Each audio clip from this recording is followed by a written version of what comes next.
கடந்த வாரத்திலே ஆண்டவர் நம்மோடு கூட மிக அழகாக ஒரு வார்த்தையினால் ஆண்டவர் நம்மோடு பேசிக்கொண்டே இருந்தார். ஒரு தேவனுடைய பிள்ளையினுடைய வாழ்க்கையிலே முடிவு எடுக்கிறதை குறித்து ஆண்டவர் நம்மோடு கூட பேசிக்கொண்டே இருந்தார். இன்றைக்கும் அந்த காரியத்தினுடைய ஒரு பின்னணியை இன்றைக்கு உங்களோடு கூட பேசி உங்களுக்காக ஜெபிக்க போகிறேன். அதற்கு ஆதாரமாக ஒரு வசனத்தை நாம் வேதத்திலிருந்து நம்ம வாசிக்க போகிறோம். எல்லாரும் எடுத்துக்கொள்ளலாம். வேதத்தை திறந்து ஆதியாகமம் 13ஆம் அதிகாரத்திலே நம்ம 6வது வசனத்திலிருந்து நம்ம வாசிக்க போகிறோம். ஆதியாகமம் 13ஆம் அதிகாரம் 6வது வசனத்திலிருந்து. அவர்கள் ஒருமித்து குடியிருக்க அந்த பூமி அவர்களை தாங்க கூடாது இருந்தது. அவர்களுடைய ஆஸ்தி மிகுந்திருந்தபடியால் அவர்கள் ஒருமித்து வாசம் பண்ண ஏதுவில்லாமல் போயிற்று. ஆபிரகாமுடைய மந்தை மேய்ப்பருக்கும் லோத்தினுடைய மந்தை மேய்ப்பருக்கும் வாக்குவாதம் உண்டாயிற்று. அக்காலத்திலே கானானியரும் பெர்சியரும் அத்தேசத்தில் குடியிருந்தார்கள். ஆபிரகாம் லோத்தை நோக்கி, எனக்கும் உனக்கும் என் மேய்ப்பருக்கும் உன் மேய்ப்பருக்கும் வாக்குவாதம் வேண்டாம். நாம் சகோதரர். இந்த தேசமெல்லாம் உனக்கு முன்பாக இருக்கிறதல்லவா? நீ என்னை விட்டு பிரிந்து போகலாம். நீ இடதுபுறம் போனால் நான் வலதுபுறம் போகிறேன், நீ வலதுபுறம் போனால் நான் இடதுபுறம் போகிறேன் என்றான். அதற்கு லோத்து தன் கண்களை ஏறெடுத்து பார்த்து யோர்தான் நதிக்கு அருகான சமபூமி முழுவதும் நீர்வளம் பொருந்தி இருக்கிறதாய் கண்டான். கர்த்தர் சோதோமையும் குமாராவையும் அழிக்கும் முன்னே சோவாருக்கு போகும் வழி மட்டும் அது கர்த்தருடைய தோட்டம் போலவும் எகிப்து தேசத்தை போலவும் இருந்தது. அப்பொழுது லோத்து யோர்தானுக்கு அருகான சமபூமி முழுவதையும் தெரிந்து கொண்டு கிழக்கே பிரயாணப்பட்டு போனான். இப்படி அவர்கள் ஒருவரை ஒருவர் விட்டு பிரிந்தார்கள். என் அன்பு தேவனுடைய பிள்ளைகளே, கடந்த வாரத்திலிருந்து ஆண்டவர் நம்மோடு அநேக காரியங்களை கொண்டு பேசிக்கொண்டே இருக்கிறார். கடந்த வாரத்தினுடைய செய்தி அநேகருக்கு மிகவும் பிரயோஜனமாக இருந்தது என்று நீங்க நிறைய பேர் சாட்சிகளை சொன்னீர்கள். அதற்காக ஆண்டவருக்கு நான் நன்றி செலுத்துகிறேன். கடந்த வாரத்திலே ஒரு தேவனுடைய பிள்ளையினுடைய வாழ்க்கையிலே மிக அவசியமான ஒன்று, அவர்கள் எடுக்கிற முடிவு மிக அவசியம் என்று ஆவியானவர் நம்மோடு கூட பேசினார். ஒரு மனிதன் எடுக்கிற ஒரு முடிவு அவனை உயர்ந்த இடத்திலையும் வைக்கிறது. ஆனால் அதே நேரத்தில் சிலர் எடுக்கிற ஒரே ஒரு முடிவு அவர்களை ஒன்றுமில்லாமல் அவர்களை நிர்மூலமாக்கி அவர்களுடைய வாழ்க்கை முழுவதும் அவர்கள் வருத்தப்படுகிற அளவிற்கு ஒரே ஒரு முடிவு தள்ளப்படுகிறது என்கிறதை குறித்து ஆண்டவருடைய சமூகத்திலே விரிவாக நம்ம சில காரியங்களை தியானித்தோம். கடந்த வாரத்திலே இந்த வேத பகுதியை நம்ம தியானிக்கும் போது ஆபிரகாம் லோத்து இருவரும் ஒன்றாய் வாழ்ந்தார்கள். இருவருக்கும் அந்த ஆட்டு மந்தைகள் பெருகின. ஆண்டவர் அவர்களை ஆசீர்வதித்தார். ஆனால் இந்த இடத்திலே முடிவு எடுக்கக்கூடிய ஒரு சூழ்நிலைக்கு லோத்து தள்ளப்படுகிறார். ஆனால் அந்த முடிவு எடுக்கிற அந்த சூழ்நிலையிலே லோத்து தள்ளப்படும் போது அவனுடைய வாழ்க்கையிலே செய்த ஒரே ஒரு முடிவு, வேதம் சொல்லுகிறது, அவனுடைய குடும்பம் முழுவதும் அழிவிற்கு காரணமாய் அமைந்தது.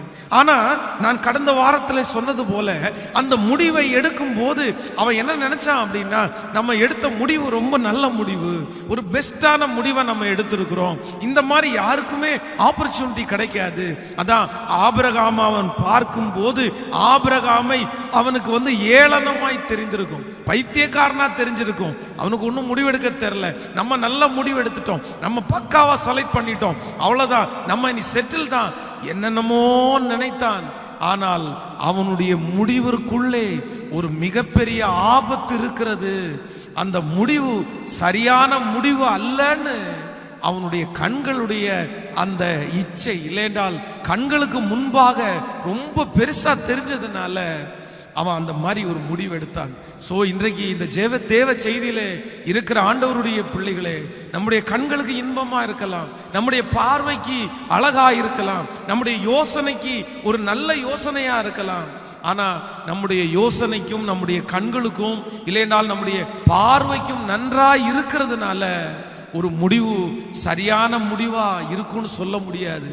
ஆண்டவர் உங்களை சரியான முடிவிற்கு நேராய் ஆண்டவர் உங்களை நடத்தணும்னு நான் ஜெபம் பண்றேன். கடந்த வாரத்திலே விசேஷமாக ஒரு 3 காரியங்களை குறித்து ஆண்டவருடைய சமூகத்திலே நான் பேசினேன். முதலாவதாக, ஒரு தேவனுடைய பிள்ளை எப்படிப்பட்ட முடிவை எடுக்கக்கூடாது என்கிறதை குறித்து. 1, அவசரமாய் முடிவு எடுக்கக்கூடாது என்கிறதை குறித்து ஆண்டவர் நம்மோடு கூட பேசினார். அதை குறித்து ஒரு பெரிய விளக்கத்தை நான் ஆண்டவருடைய சமூகத்திலே சொன்னேன். அவசரமாய் எடுக்கிற முடிவுகள் சில நேரத்திலே ஆபத்திலே உங்களை கொண்டு வந்து விட்டுவிடும். மிக கவனமாய் இருங்க. யாரோ ஒருத்தர் உங்களை உந்துகிறதுனாலே, யாரோ ஒருத்தர் உங்களை அவசரப்படுத்துகிறதுனாலே, இல்லை என்றால் உங்களுடைய சிந்தை, உங்களுடைய பார்வை உங்களை அவசரப்படுத்துறதுனால தயவு செய்து ஆண்டவருடைய பிள்ளைகள் அவசரமா முடிவு எடுத்துறாதீங்க. அது ஆபத்தாயிரும். நம்பர் 2, இரண்டாவது இன்னொரு காரியத்தை நாம் தியானித்தோம். நன்மையை மட்டும், அப்படி என்றால் ஒரு பக்கத்தை பார்த்து ஒரு தேவனுடைய பிள்ளை முடிவு எடுத்துடக்கூடாது என்று ஆண்டவர் நம்மோடு கூட பேசினார். சிலர் எப்படி முடிவு எடுப்பாங்க அப்படின்னா, அந்த ஒரு பக்கத்தை மட்டும்தான் பார்க்குறாங்க. அவ்வளோதான். ஒரு பக்கத்தில் அவர் நல்லவர், ஒரு பக்கத்தில் அன்புள்ள மனுஷன், ஒரு பக்கத்தில் வசதி இருக்கு. அந்த ஒரே சைடு அவர்களுக்கு பிடித்த, அவர்களுக்கு விருப்பமான, அவர்களுக்கு இஷ்டமான அந்த பகுதியை மட்டும் பார்த்துட்டு அவ்வளோதான், நான் முடிவு எடுத்துட்டேன், இனி இந்த முடிவில் நான் மாற மாட்டேன், இதுதான் என்னுடைய முடிவு, இதில் நான் நிலைத்திருப்பேன் என்று அநேகம் பேர் தவறு செய்கிறார்கள். இல்லை இல்லை இல்லை, உங்கள் முடிவில் நீங்கள் ஒரு பக்கத்தை மட்டும் பார்க்கக்கூடாது, 2 பக்கத்தையும் பார்க்கணும். நன்மையும் பார்க்கணும், தீமையும் பார்க்கணும். அந்த முடிவை எடுக்கிறதுனால 1000 நன்மை இருக்கிறது. வெறும் நன்மையை மட்டும் இல்லை, இந்த முடிவை நான் எடுத்தேன்னா ஏதாவது தீமை நடந்துருமா, இந்த முடிவை எடுத்தா ஏதாவது ஆபத்தில் கொண்டு போய் விட்டுருமா, இந்த முடிவு எனக்கு வருகிற நாட்களில் கஷ்டத்தை கொடுக்குமா, இந்த முடிவு சரியானதா இருக்குமா, 2 பக்கத்தையும் பார்க்காமல் ஒரு தேவனுடைய பிள்ளை முடிவெடுத்தால் அந்த முடிவு வெற்றியா இருக்காது என்கிறதை குறித்து கடந்த வாரத்திலே 2வது காரியத்தை உங்களோடு கூட பேசினேன். 3வது ஒரு காரியத்தை கடந்த நாட்களில் நம்ம தியானித்தோம். நீங்கள் முடிவு எடுக்கும் போது தான் தோன்றித்தனமாய் முடிவு எடுத்து விடாதிருங்கள்.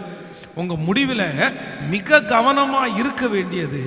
சிலர் எப்படி முடிவு எடுக்கிறாங்கன்னா, தான் தோன்றித்தனமாய், எனக்கு பிடிச்சிருச்சு நான் முடிவெடுப்பேன், எனக்கு ஆசை நான் முடிவெடுப்பேன், நான் யோசிச்சேன் முடிவெடுப்பேன், நான் யாரையும் கன்சல்ட் பண்ண மாட்டேன், நான் யார் சொல்றதையும் நான் கேட்க மாட்டேன், எனக்கு அது பிடிக்காது, எனக்கு அது வேண்டாம், நான் எதுக்காக கேட்கணும், நான் எதுவும் கேட்க மாட்டேன். அப்போ நிறைய பேர் இந்த தவறை செய்து கொண்டே இருக்கிறார்கள். தான் தோன்றித்தனமாய் ஒவ்வொரு வாலிப தம்பியையும் தங்கச்சியையும் நான் அன்பாய் கேட்கிறது ஒன்று. ஆண்டவருடைய பிள்ளையே, ஒருவேளை உங்களுடைய விருப்பத்திற்கு உங்களுடைய தாயோ, உங்களுடைய தகப்பனோ, உங்களுடைய போதகரோ ஒருவேளை உங்களுடைய விருப்பத்திற்கு அவர்கள் எதிர்த்து நிற்கலாம். உங்களுடைய கண்களுக்கு உங்கள் தகப்பனார் ஒரு கெட்டவராய், தாயார் ஒரு கெட்டவராய், உங்க பாஸ்டர் ஒரு கெட்ட நபராய் கூட தெரியலாம். ஆனா கொஞ்சம் யோசிச்சு பாருங்க. அதுக்காக அவங்க எடுக்கிற முடிவு தான் சரி, நீ எடுக்கிற முடிவு தப்புன்னு நான் சொல்லல. உங்க அம்மா அப்பா எடுக்கிற முடிவு கரெக்டானது, உங்க பாஸ்டர் எடுக்கிற முடிவு கரெக்டானது, நீ எடுக்கிற முடிவு தவறு, அவங்கள்ட்ட கேட்டுக்கோ அப்படின்னு நான் சொல்ல வரல. ஆனா சில நேரங்களிலே உன்னுடைய வாழ்க்கையை நீ உட்கார்ந்து யோசித்து பார்க்க வேண்டும். என்னவென்றால், நீ எடுக்கிற முடிவு ஒருவேளை உங்க அம்மாவுக்கு அப்பாவுக்கு ஓகே முடியலன்னா கூட விட்டுறலாம்.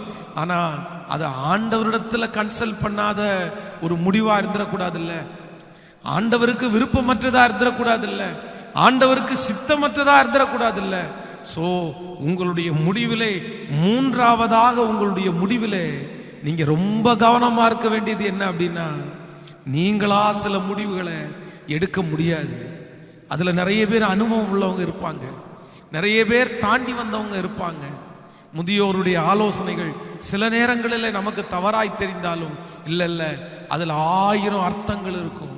அவங்க வெளியே அதை சொல்லலைன்னா கூட அதனுடைய விளைவு அவர்களுக்கு தெரியும். மிகவும் கவனம். ஹல்லேலூயா.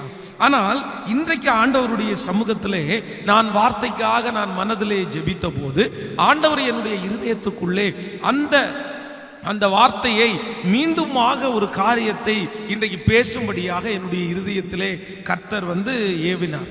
ஒரு மனிதனுடைய வாழ்க்கையிலே அவர்கள் எடுக்கக்கூடிய மிக மிக மிக 3 முக்கியமான கவனமாக இருக்க வேண்டிய 3 முடிவுகளை குறித்து உங்களுக்கு இன்றைக்கு செய்தி கொடுக்கும்படியாக ஆண்டவர் என்னோடு கூட பேசினார். நன்றாய் கவனிங்கள் ஆண்டவருடைய பிள்ளைகளே, உங்கள் வாழ்க்கையிலே நீங்கள் எடுக்கிற சில முடிவுகள் தவறாய் போனால் கூட பரவாயில்ல அப்படின்னா அதனால நீங்க ஒரு பெரிய விளைவை நீங்கள் சந்திக்க வேண்டியது நேரிடாது. இப்போ பொதுவாக நீங்கள் பார்க்கிறீர்கள், ஒரு நல்ல கடைக்குள்ள நீங்க போறீங்க. அந்த கடைக்குள்ள போய் ஒரு நல்ல சட்டை ஒன்று வாங்குறீங்க. ரொம்ப அழகாய் பார்க்கறதுக்கு ரொம்ப அழகா இருக்குது. அன்னைக்கு கண்ணாடிக்கு முன்னாடி போட்டு பார்க்கறதுக்கு ரொம்ப அழகா இருக்குது. ஆனா திடீரென்று இப்பொழுது உங்களுக்கு அந்த சட்டை உங்களுக்கு பிடிக்காம போயிருச்சு. ஸோ பிடிக்காம போன அடுத்த நிமிஷத்துல அந்த சட்டையை நீங்க தூக்கி போட்டுட்டு இன்னொரு சட்டையை நீங்க வாங்கிக்கலாம். அது தவறல்ல. அதே போல உங்களுடைய வாழ்க்கையிலே நீங்கள் எடுக்கிற சில முடிவுகளால் உங்களுக்கு பாதிப்பு மிகவும் குறைவு. அதனால ஒரு பெரிய அது எல்லாருடைய வாழ்க்கையிலையும் இருக்கிறது தான். எல்லாருமே பெர்ஃபெக்டா எல்லா முடிவுகளையும் சரியாக எடுக்க முடியும் என்று நான் சொல்லவே மாட்டேன். நம்ம சில நேரங்களில் நம்முடைய யோசனையினால எடுக்கிற முடிவுகள் தவறாய் போகிறது. அது தவறாய் போகிறது. நம்ம ஒரு பொருள் ஆசைப்பட்டு வாங்குவோம், ஆனால் அது நல்லா இருக்காது. அதை திருப்பி நம்மளால மாற்றவும் முடியாது. சரி போனா போட்டு இப்போ என்ன பண்றது, வாங்கிட்டோம் முடிஞ்சிருச்சு. ஆனால் சில முடிவுகள் உங்க வாழ்க்கையிலே சரியாக எடுக்காவிட்டால் அது ஒரு நாளோடு முடியாது, 2 நாளோட முடியாது. அது உங்களுடைய வாழ்க்கையிலே சில நேரத்தில் இந்த உலகத்தை விட்டு நீங்கள் போகிற வரைக்கும் அந்த முடிவு உங்களுடைய வாழ்க்கையில உறுத்திட்டே இருக்கும், உங்க வாழ்க்கையில குத்திட்டே இருக்கும். அதுல ஆண்டவருடைய பிள்ளைகள் மிகவும் கவனமா இருக்கணும், மிகவும் கவனமா இருக்கணும். சோ அப்படிப்பட்ட ஒரு 3 காரியத்தை குறித்து தான் இன்றைக்கு உங்களோடு கூட சொல்லி உங்களுக்காக ஜெபிக்க போறேன். நான் நம்புறேன் இந்த லோத்துனுடைய வாழ்க்கையிலே இவன் முடிவை எடுத்தது ஓகே, ஆனால் சோதோம் கொமோரா பட்டணத்தை அழிக்க வரும்போது தான் நான் நம்புறேன் அப்பதான் அவன் யோசிச்சிருப்பான், சே நம்ம எடுத்த முடிவு தவறான முடிவு, நம்ம ஐயா கூடயே இருந்திருக்கலாமோ, இல்லைன்னா 2 பேரும் சேர்ந்து பகுதியாக எடுத்திருக்கலாமோ, என்னென்னமோ யோசித்திருக்கலாம். ஸோ அந்த ஒரே ஒரு முடிவு அவனை ஆபத்துக்குள்ள கொண்டு விட்டு விட்டது. அதனால சில முடிவுகளை குறித்து ஆண்டவருடைய பிள்ளைகள் ஜாக்கிரதையா இருக்க வேண்டும். நான் எல்லாத்தையும் எனக்கு சொல்ல முடியாட்டாலும் ஒரு 3 காரியத்தை குறித்து, ஒரு 3 முடிவுகளை குறித்து இன்றைக்கு உங்களோடு கூட சொல்லி உங்களுக்காக ஜெபிக்கிறதற்கு நான் ஆசைப்படுகிறேன். வாசிக்கலாம் எல்லாரும். நியாயாதிபதிகளின் புஸ்தகத்தை நாம் எடுத்துக்கொள்ளலாம். நியாயாதிபதிகளின் புஸ்தகம் 14ஆம் அதிகாரத்திலே 14ஆம் அதிகாரம் 2வது 3வது வசனத்தை நம்ம வாசிக்க போறோம். நியாயாதிபதிகளின் புஸ்தகம் 14ஆம் அதிகாரம் 2வது 3வது வசனம். திரும்பவும் தன் தாயையும் தகப்பனையும் நோக்கி, திம்னாத்திலே பெலிஸ்தியரின் குமாரத்திகளில் ஒரு பெண்ணை கண்டேன், அவளை எனக்கு கொள்ள வேண்டும் என்றான். அப்பொழுது அவன் தாயும் அவன் தகப்பனும் அவனை நோக்கி, நீ போய் விருத்த சேதனம் இல்லாத பெலிஸ்தியரிடத்தில் பெண்ணை கொள்ள வேண்டியது என்ன? உன் சகோதரனின் குமாரத்திகளிலும் எங்கள் ஜனம் அனைத்திலும் பெண் இல்லையா என்றார்கள். சிம்சோன் தன் தகப்பனை நோக்கி, அவள் என் கண்களுக்கு பிரியமானவள், அவளையே எனக்கு கொள்ள வேண்டும் என்றான். ஆண்டவருடைய பிள்ளைகளே, இந்த இடத்திலே சிம்சோனை குறித்து வேதம் நமக்கு அழகாய் சொல்லுகிறது. அப்போ இந்த இடத்துல சிம்சோன் என்ன சொல்றான் அப்படின்னா, பெலிஸ்தியர் இடத்துல போய் அங்கே ஒரு பெண்ணை பார்த்து அந்த பொண்ணை தனக்கு கல்யாணம் பண்ணணும் அப்படின்னு நினைக்கிறான். தன் தகப்பனார் தாயாரிடத்துல அவன் சொல்றான். சொல்லும் போது அவர்கள் சொல்றாங்க, இல்ல இல்ல நம்முடைய சகோதரிடத்துல எத்தனையோ பிள்ளைங்க இருக்கிறாங்க அப்படின்னா, நம்முடைய ஸ்லாங் படி சொல்லணும் அப்படின்னா, ரட்சிக்கப்பட்ட பிள்ளைங்க எத்தனையோ பேர் இருக்கிறாங்க, திருச்சபைக்கு போற பிள்ளைங்க எத்தனையோ பேர் இருக்கிறாங்க. இவ்வளவு பேர் இருக்கும்போது நீ போய் உலகத்துல அந்நிய நுகத்துல இல்லைன்னா ரட்சிக்கப்படாத ஒரு குடும்பத்துல போய் நீ எதுக்குடா பொண்ணு எடுக்கணும் அப்படின்னு அவனிடத்துல கேட்கிறாங்க. ஆனா சிம்சோன் என்ன சொல்றான் அப்படின்னா, அவள் என் கண்களுக்கு பிரியமானவள், அவளையே எனக்கு கொள்ள வேண்டும் என்றான். அவன் டிசைட் பண்ணிட்டான், இல்ல இல்ல என் கண்ணுக்கு ரொம்ப பிடிச்ச அந்த பொண்ணை தான் எனக்கு கல்யாணம் பண்ணணும் அப்படின்னு நினைச்சான். நம்பர் 1, முதலாவதாக நீங்கள் எடுக்கிற முடிவுகளிலே நீங்கள் கவனமாக இருக்க வேண்டிய முதல் முடிவு என்ன அப்படின்னா, திருமணத்திலே எடுக்கிற முடிவில் ஒரு தேவனுடைய பிள்ளை மிகவும் கவனமாக இருக்க வேண்டும். அது உங்களுக்காக இருக்கலாம், இல்லை என்றால் உங்களுடைய பிள்ளைகளுக்காக இருக்கலாம். நன்றாய் கவனிங்கள். இந்த செய்தியை கேட்டுக்கொண்டிருக்கிற ஆண்டவருடைய பிள்ளைகளே, உங்கள் வாழ்க்கையா இருக்கலாம். நீங்கள் ஒரு டீனேஜ் ஆட்களா இருக்கலாம், இல்லைன்னா ஒரு திருமணத்திற்காக எதிர்பார்த்துக்கிற ஆளா இருக்கலாம், இல்லை என்றால் உங்களுடைய பிள்ளைகளுக்கு ஒரு திருமணத்தை நீங்கள் நடத்தி வைக்கிற ஒரு சூழ்நிலைக்குள்ளாக நீங்கள் இன்றைக்கு இருக்கலாம். ஆனா எதுல நீங்க முடிவெடுக்கிறதுலயே நீங்க எடுக்கிறீங்களோ, எடுத்தா கூட பிரச்சனை இல்லை. ஆனா திருமண காரியத்திலே ஒரு மனிதன் தவறான முடிவுகளை எடுப்பானேயானால், நிச்சயமா சொல்றேன், அவங்க வாழ்க்கையில நிறைய நேரத்துல சந்தோஷத்தை இழந்துருவாங்க. இன்னைக்கு நிறைய பேர் அவங்க படுற கஷ்டம், அவங்க படுற மனவேதனை என்ன அப்படின்னா, நான் தெரியாம அப்படி டிசைட் பண்ணிட்டேன், இப்ப என்னால ஒண்ணுமே பண்ண முடியல. ஒன்றை நன்றாய் கவனித்துக் கொள்ளுங்கள். உங்கள் வாழ்க்கையிலே ஆண்டவர் கொடுத்திருக்கிற மிகப்பெரிய சட்டம் என்னவென்றால், ஒருவனுக்கு ஒருத்தி. ஆதாமுக்கு ஆண்டவர் ஏவாளை மட்டும்தான் உண்டாக்கினார். இன்னைக்கு உலகத்தில் இருக்கிற கல்ச்சர் மாறலாம். இன்னைக்கு உலகம் எப்படி வேண்டும் என்றாலும் போகலாம். ஒரு பொண்ணை பிடிக்கல, ஒரு பையனை பிடிக்கல, அவ்வளோதான், நான் வேண்டாம், மாத்திட்டு. அதான் இன்னைக்கு இருக்கிற கோர்ட்லயே அதிகமாக இருக்கிற கேஸ் டைவர்ஸ் கேஸ் தான் இருக்குதாம். எனக்கு வேண்டாம், இந்த மனைவி எனக்கு வேண்டாம், இந்த கணவன் எனக்கு வேண்டாம். உலகத்தில் 1000 காரியங்கள் அப்படி இருந்தாலும் ஆண்டவருடைய பிள்ளைகள் ஒன்றை நினைத்து கொள்ளுங்கள், ஒருவனோடு இல்லை என்றால் ஒருத்தியோடு வாழாத யாருமே தங்க வாழ்க்கையில கடைசி வரைக்கும் வெற்றியுள்ள வாழ்க்கை வாழவே முடியாதுங்க.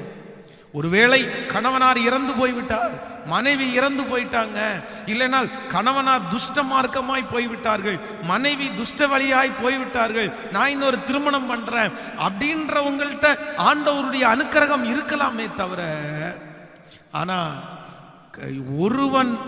ஒருவனுக்கு ஒருத்தி இல்லாமல் வாழ்கிற அநேக குடும்பங்களில் பிரச்சனை தான் வருது. அதனால உங்களுடைய காலம் முழுவதும் நீங்கள் திருமணமானதற்கு பிறகு 60 வருடம் உயிரோடு இருக்க போகிறீர்களோ, 50 வருடம் உயிரோடு இருக்க போகிறீர்களோ, கிட்டத்தட்ட 50 வருடம், கிட்டத்தட்ட 60 வருடம், கிட்டத்தட்ட 70 வருடம், இல்லையென்றால் அப்படிப்பட்ட வருடம் ஒரே ஒரு நபரோடு நீங்கள் வாழப்போகிறீர்கள். ஒரே ஒரு நபரோடு வாழப்போகிறீர்கள். அந்த காரியத்தை இன்னைக்கு நிறைய பிள்ளைங்க இன்னைக்கு நிறைய பேர் அசால்ட்டா எடுத்துடுறாங்க, ஈஸியா எடுத்துடுறாங்க. ஏதோ ஒரு கல்யாணம் நடந்தா போதும், ஏதோ அப்படியே கையை பிடிச்சி விட்டா போகுதும். இல்லைங்க, இல்லாண்டவருடைய பிள்ளையே, திருமணம் என்கிறது நீங்க நினைக்கிறது மாதிரி அது ஒரு ஈஸியான விஷயம்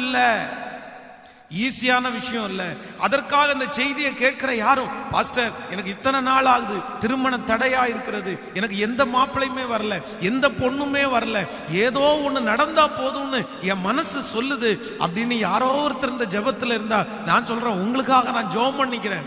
ஆண்டவர் நிச்சயமாய் உங்களுக்கான ஏற்ற மணவாளனை, ஏற்ற மணவாட்டியை நிச்சயம் உங்களுக்கு தருவார். நீங்க சோர்ந்து போக வேண்டாம். ஆண்டவரால முடியாது எதுவும் இல்லை. இனியும் ஒருத்தர் உங்களுக்காக பிறக்க போகிறது இல்லை. ஆண்டவர் உங்களுக்காக ஆயத்தம் பண்ணி இருக்கிற அந்த நபரை கர்த்தர் கொண்டு சேர்க்கட்டும் என்று நான் ஜெபம் பண்றேன். ஆனா மிக கவனமாய் இருக்க வேண்டிய ஒன்று, ஆண்டவருடைய பிள்ளைகளே, திருமண விஷயத்துல மட்டும் நீங்க அவசரப்பட்டுறவே பற்றாதீங்க. அதான் இந்த யூடியூப்ல பார்க்கும்போது ஒருத்தர் ஒரு ஸ்டேட்மெண்ட் கொடுத்திருந்தாரு. அப்படின்னா நிறைய கிட்ஸ், அப்படின்னா அந்த 20 கிட்ஸ் நிறைய பேர் வந்து இந்த லாக்டவுன்ல திருமணம் முடிச்சிட்டாங்களாம், நிறைய பேர் கல்யாணம் பண்ணியிருக்காங்க அப்படின்னு ஒரு ஸ்டேட்டஸ் அவர் கொடுத்திருந்தாரு. ஐயோ எனக்கு ஆச்சரியமா இருந்துச்சு. அதுல 2 போட்டோ போட்டிருந்தாரு.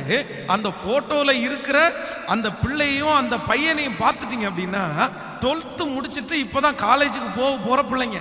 College first year, college second year, இல்லைன்னா +2 முடிச்சுட்டு கல்யாணம் பண்ணிட்டாங்க. என்னடா நினைக்கிறீங்க? கல்யாணம் அப்படின்றது என்ன நீங்க நினைக்கிற மாதிரி விளையாட்டுன்னு நினைக்கிறீங்களா?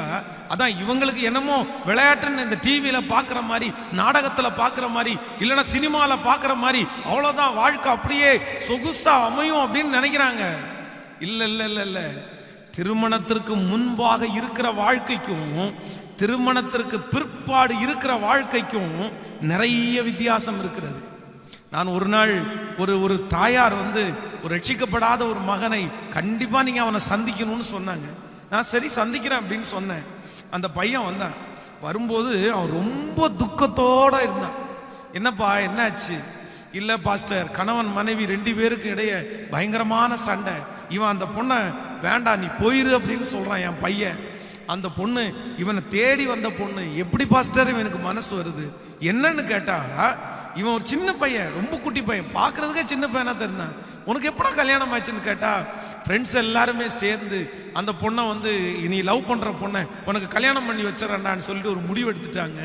முடிவெடுத்து எல்லாரும் சேர்ந்து கொஞ்சம் கொஞ்சம் காசு போட்டு எங்கிட்ட இருக்கிற காசை எல்லாம் வாங்கி அவ்வளோதான் கோயிலுக்கு கொண்டு போய் தாலியை கட்ட வச்சு, அன்னைக்கு மதியானம் எங்க மனைவி கொண்டு வந்த நகையெல்லாம் அடகு வச்சு அதில் வந்து பிரியாணியை சாப்பிட்டுட்டு எனக்கு ஒரு வீடை எடுத்து தனியாக கொடுத்து அவ்வளோதான் அட்வான்ஸை கொடுத்துட்டு எல்லாருமே கிளம்பிட்டாங்க. இப்போ எனக்கு வேலை இல்லை, எனக்கு இந்த குடும்பத்தை நடத்தவே முடியல அப்படின்னு துக்கமான ஒரு காரியத்தை அவன் என்னிடத்துல சொன்னான். ஸோ ஆண்டவருடைய பிள்ளைகளே மிக கவனமா இருங்க. இது விசேஷமாய் ஒருவேளை இந்த பிள்ளைகள், வாலிப தம்பிகள், வாலிப தங்கச்சிகள் நீங்கள் கேட்டுக்கொண்டிருப்பீர்களே, ஆனால் ஒன்று உங்களுக்கு மிக அன்பான ஆலோசனை சொல்லுகிறேன். காலத்துக்கு முன்னாடி அவசரப்படாதப்பா, காலத்திற்கு முன்னாடி அவசரப்பற்றாதம்மா. ஏற்ற காலத்தில் ஆண்டவர் உங்களுக்கு உயர்த்துவார். எந்த வயதுல திருமண காரியத்தை ஒழுங்குபடுத்த முடியுமோ அதை கர்த்தர் செய்வார். ஆனா அவசரப்பட வேண்டிய விஷயம் இது கிடையாது. உடனே ஆண்டவருடைய பிள்ளைகள் நிறைய பேர் வந்து பாஸ்டர் திருமண வாழ்க்கையில் அப்போ வந்து நாங்கள் அவ்வளவு கவனமாக அதை செய்யணும் அப்படின்னா 100% எங்களுக்கு ஏற்றது மாதிரி கிடைக்குமா? நான் சொல்றேன், யாருக்குமே 100% வந்து ஏற்றது மாதிரி கிடைக்கிறதுக்கு வாய்ப்பு இல்லை. 100% நீங்கள் கேட்கிறது போல வாழ்க்கை துணை அல்ல, ஆண்டவருடைய சித்தத்தின்படியான வாழ்க்கை துணை. நன்றாய் கவனிங்கள். நீங்கள் கேட்கிறபடி அல்ல, கர்த்தருடைய சித்தத்தின்படி. கர்த்தருடைய சித்தத்தின்படி யாரெல்லாம் அந்த காரியத்தை செய்றாங்களோ அவங்க வாழ்க்கையில சூழ்நிலைகள் மாறி வந்தாலும், பிரச்சனைகள் இருந்தாலும் நிச்சயமா அவங்கள சமாதானப்படுத்துறதற்கு, சமாதானமாய் வழி நடத்துறதற்கு ஆண்டவர் வல்லவராய் இருக்கிறார். ஸோ திருமண காரியத்தில் அழகை பார்த்து, பணத்தை பார்த்து, இல்லைன்னா பின்னணியை பார்த்து, இல்லை என்றால் ஏதோ ஒரு காரியத்தை, அட்ராக்ஷனை பார்த்து தயவு செய்து யாருமே அந்த முடிவில் அவசரப்படவே பற்றாதீங்க. இன்றைக்கு மிகவும் ஒரு முக்கியமான ஒரு தீர்மானத்தை ஆண்டவருடைய பிள்ளைகள் எடுக்கணும். என்ன தீர்மானம்னா, நம்பர் 1, ஃபர்ஸ்ட் நீங்கள் எந்த முடிவை மிக கவனமாக எடுக்கணும் அப்படின்னா, திருமண காரியத்தில் எடுக்கிற முடிவில் ரொம்ப ஒரு டைம் இல்லை, 2 டைம் இல்லை, 1000 விசை. நான் யோசிக்கிறேன், இன்னைக்கு இந்த பலிபீடத்திலிருந்து சொல்றேன், ஆண்டவருடைய பிள்ளைகளே, கல்யாணத்தை நினைச்சாலே வைத்தால போயிரும் பாருங்களேன். 10 டைம் அப்படி வயிறு கலக்கும். அத்தனைக்கும் ஆண்டவருடைய சித்தத்தின்படி அடையாளத்தை கேட்டு அந்த அடையாளம் எல்லாம் நடந்து ஆண்டவர் 100% கன்ஃபார்ம் பண்ணி இதுதான் பொண்ணு அப்படின்னு தெரிஞ்சதற்கு பிறகு அந்த கல்யாணம் அப்படின்னு நினைச்சாலே அப்படியே அடிவயிறு கலக்கும். சே, என்னடா பண்ண போறோம், இதுவரைக்கும் தனியா இருந்துட்டோம், இதுவரைக்கும் எப்படியோ ஊழியத்தை நடத்திட்டோம், ஆண்டவர் நம்ம கூட இருந்தாரு. இனி வர்ற மனைவி எப்படி இருப்பாங்க, ஊழியம் கரெக்டா செய்வாங்களா, கரெக்டா கோஆபரேட் பண்ணுவாங்களா? ஐயோ, எத்தனை யோசனைன்னு நினைக்கிறீங்க? எத்தனை நாள் அதற்காக ஜெபம், எத்தனை நாள் ஆண்டவருடைய சமூகத்துல தடுமாற்றம். ஆண்டவரே, என்னால முடிவெடுக்க தெரியலப்பா, என்னால முடிவெடுக்க தெரியலப்பா, உங்களுக்கு சித்தமா இருந்தா மட்டும் நடத்துங்கப்பா, சித்தம் இல்லைன்னா தடுத்து போட்டுருங்கப்பா, வேண்டாம்ப்பா, உங்களுக்கு சித்தம் மட்டும் நடக்கணும்ப்பா. எத்தனை நாட்கள், எத்தனை நாட்கள் ஜெபம் பண்ணி. ஆனா இன்னைக்கு இருக்கிற சிலரை பார்த்துட்டோம் அப்படின்னா, நிறைய பேருக்கு அதான் கல்யாணம்ன்றது காமெடி ஆயிடுச்சு பாருங்களேன். கல்யாணத்தை பண்ணி ஒரு போட்டோ எடுத்து அவ்வளோதான் ஃபேஸ்புக்லேயும் இன்ஸ்டாகிராம்லேயும் வச்சிட்டோம்னா போதும்னு நினைக்கிறாங்க. அது ஆரம்பம் இல்லை, அது வாழ்க்கை இல்லை, அது ரொம்ப தூரம் ஓட வேண்டியது இருக்குது, ரொம்ப தூரம் போக வேண்டியது இருக்கிறது. ஸோ ஒவ்வொரு வாலிப தம்பிக்கும் தங்கச்சிக்கு நான் சொல்கிறேன், மகன், இதில் மட்டும் நீ அவசரப்படாத. உன்னுடைய வாழ்க்கை துணையினுடைய விஷயத்தில் மட்டும் நீ அவசரப்பட்டுறாத, அவசரப்பட்டு முடிவெடுத்துறாத. அது உன்னுடைய வாழ்க்கையிலே சில நேரங்களிலே தீமையாய் கூட வந்து நிற்கும். ஆனா என்னிடத்துல ஒரு இந்து ஒரு சகோதரி வந்து ஒரு விஷயம், ஒரு பெரிய சாட்சி அவர்கள் சொன்னார்கள். எனக்கு ரொம்ப ஆச்சரியமா இருந்துச்சு. பாஸ்டர், சிறுவயதிலிருந்தே நான் ரட்சிக்கப்பட்டேன். நான் காலேஜில் படிக்கும்போது என்னுடைய வீட்டிற்கு தெரியாமல் நான் ஞானஸ்நானம் எடுத்தேன். எங்க அம்மா அப்பா எல்லாருமே வந்து ஆண்டவரை அறியாதவங்க. என்னால அவங்களுக்கு இயேசுவை நான் நேசிக்கிறேன்னு புரிய வைக்கவே முடியல. அவங்க திருமணம் பார்த்தாங்க, நான் வந்து அவங்களுக்கு நோ சொல்லவே முடியாது. அதே போல எனக்கு திருமணம் பார்க்கும்போது அவர்கள் ஆராதிக்கிற கடவுளுடைய பிள்ளையை தான் பார்த்தாங்க. எனக்கு மறுப்பு சொன்னோம் அப்படின்னா என்னை கொன்றுவாங்க. நான் ஆண்டவருடைய சமூகத்தில் போய் பல நாட்கள் முழங்கால் பண்ணிட்டு அழுதுட்டே இருந்தேன். ஆண்டவரே, உமக்கு சித்தம் இல்லைன்னா இந்த மாப்பிள்ளை வேணாப்பா, எப்படி தடுக்கிறதுன்னு தெரிலப்பா, நான் உங்க பிள்ளைப்பா, நான் ரட்சிக்கப்பட்டப்பா அப்படின்னு ஜெபம் பண்ணிட்டே இருந்தேன். ஆனா திருமணம் தடையாகலை, நடந்துருச்சு. திருமணம் நடந்து முடிந்து அந்த ஃபர்ஸ்ட் நாள் என்னுடைய கணவனாருடைய அறைக்குள்ள நான் போகும்போது ஒரு மிகப்பெரிய ஆச்சரியமான ஒன்றை பார்த்தேன் பாஸ்டர். எங்க கணவனார் பைபிள் வாசிச்சுட்டு இருந்தாரு. அவருடைய அறையில் அவர் பைபிள் வாசிச்சுட்டு இருந்த உடனே நான் அப்படியே அபிஷேகத்தில் நிறைந்து துள்ளுனேன். என் ஆண்டவர் என் ஜெபத்தை கேட்டாரு. என்னுடைய கணவனாரும் அவருடைய வீட்டில் எல்லாருமே ஆண்டவர் அறியாதவர்கள், ஆனால் அவர் ரட்சிக்கப்பட்டவராக இருந்தார். ஸோ இன்னைக்கு வரைக்கும் நாங்கள் 2 பேரும் ஆண்டவரை ரொம்ப நேசிக்கிறோம். எல்லாம் ஆண்டவரிடத்துல கேட்டு தான் செய்கிறோம். எங்கள் வாழ்க்கை ரொம்ப சந்தோஷமா இருக்குது. என்ன ஆண்டவர் நினைச்சிட்டாருன்னு அவங்க சொன்னாங்க. நான் நம்புறேன், ஒருவேளை இப்படிப்பட்ட சூழ்நிலையிலே இருக்கிற அநேக தேவனுடைய பிள்ளைகளே ஆண்டவர் உங்களை நிச்சயம் நடத்துவார்.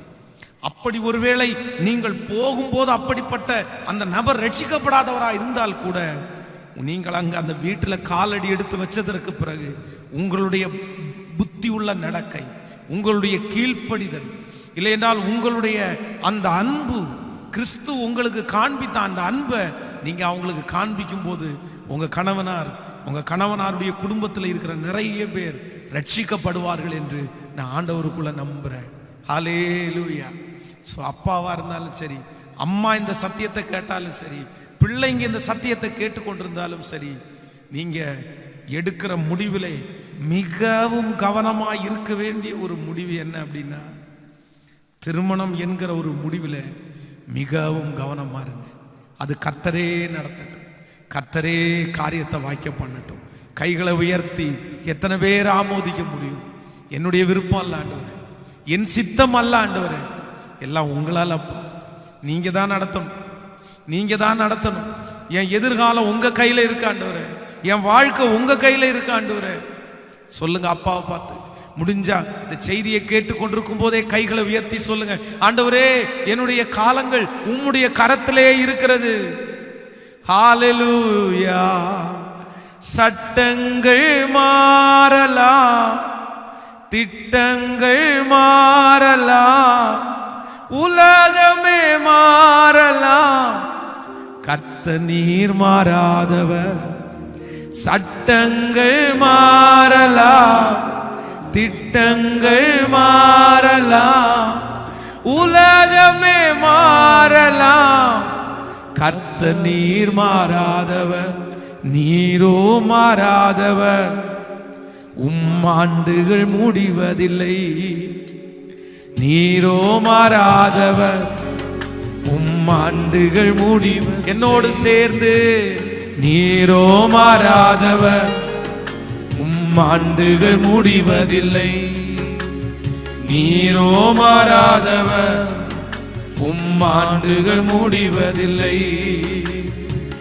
சொந்தங்கள் மாறலாம், பந்தங்கள் மாறலாம், உலகமே மாறலாம், கர்த்தர் நீர் மாறாதவர்.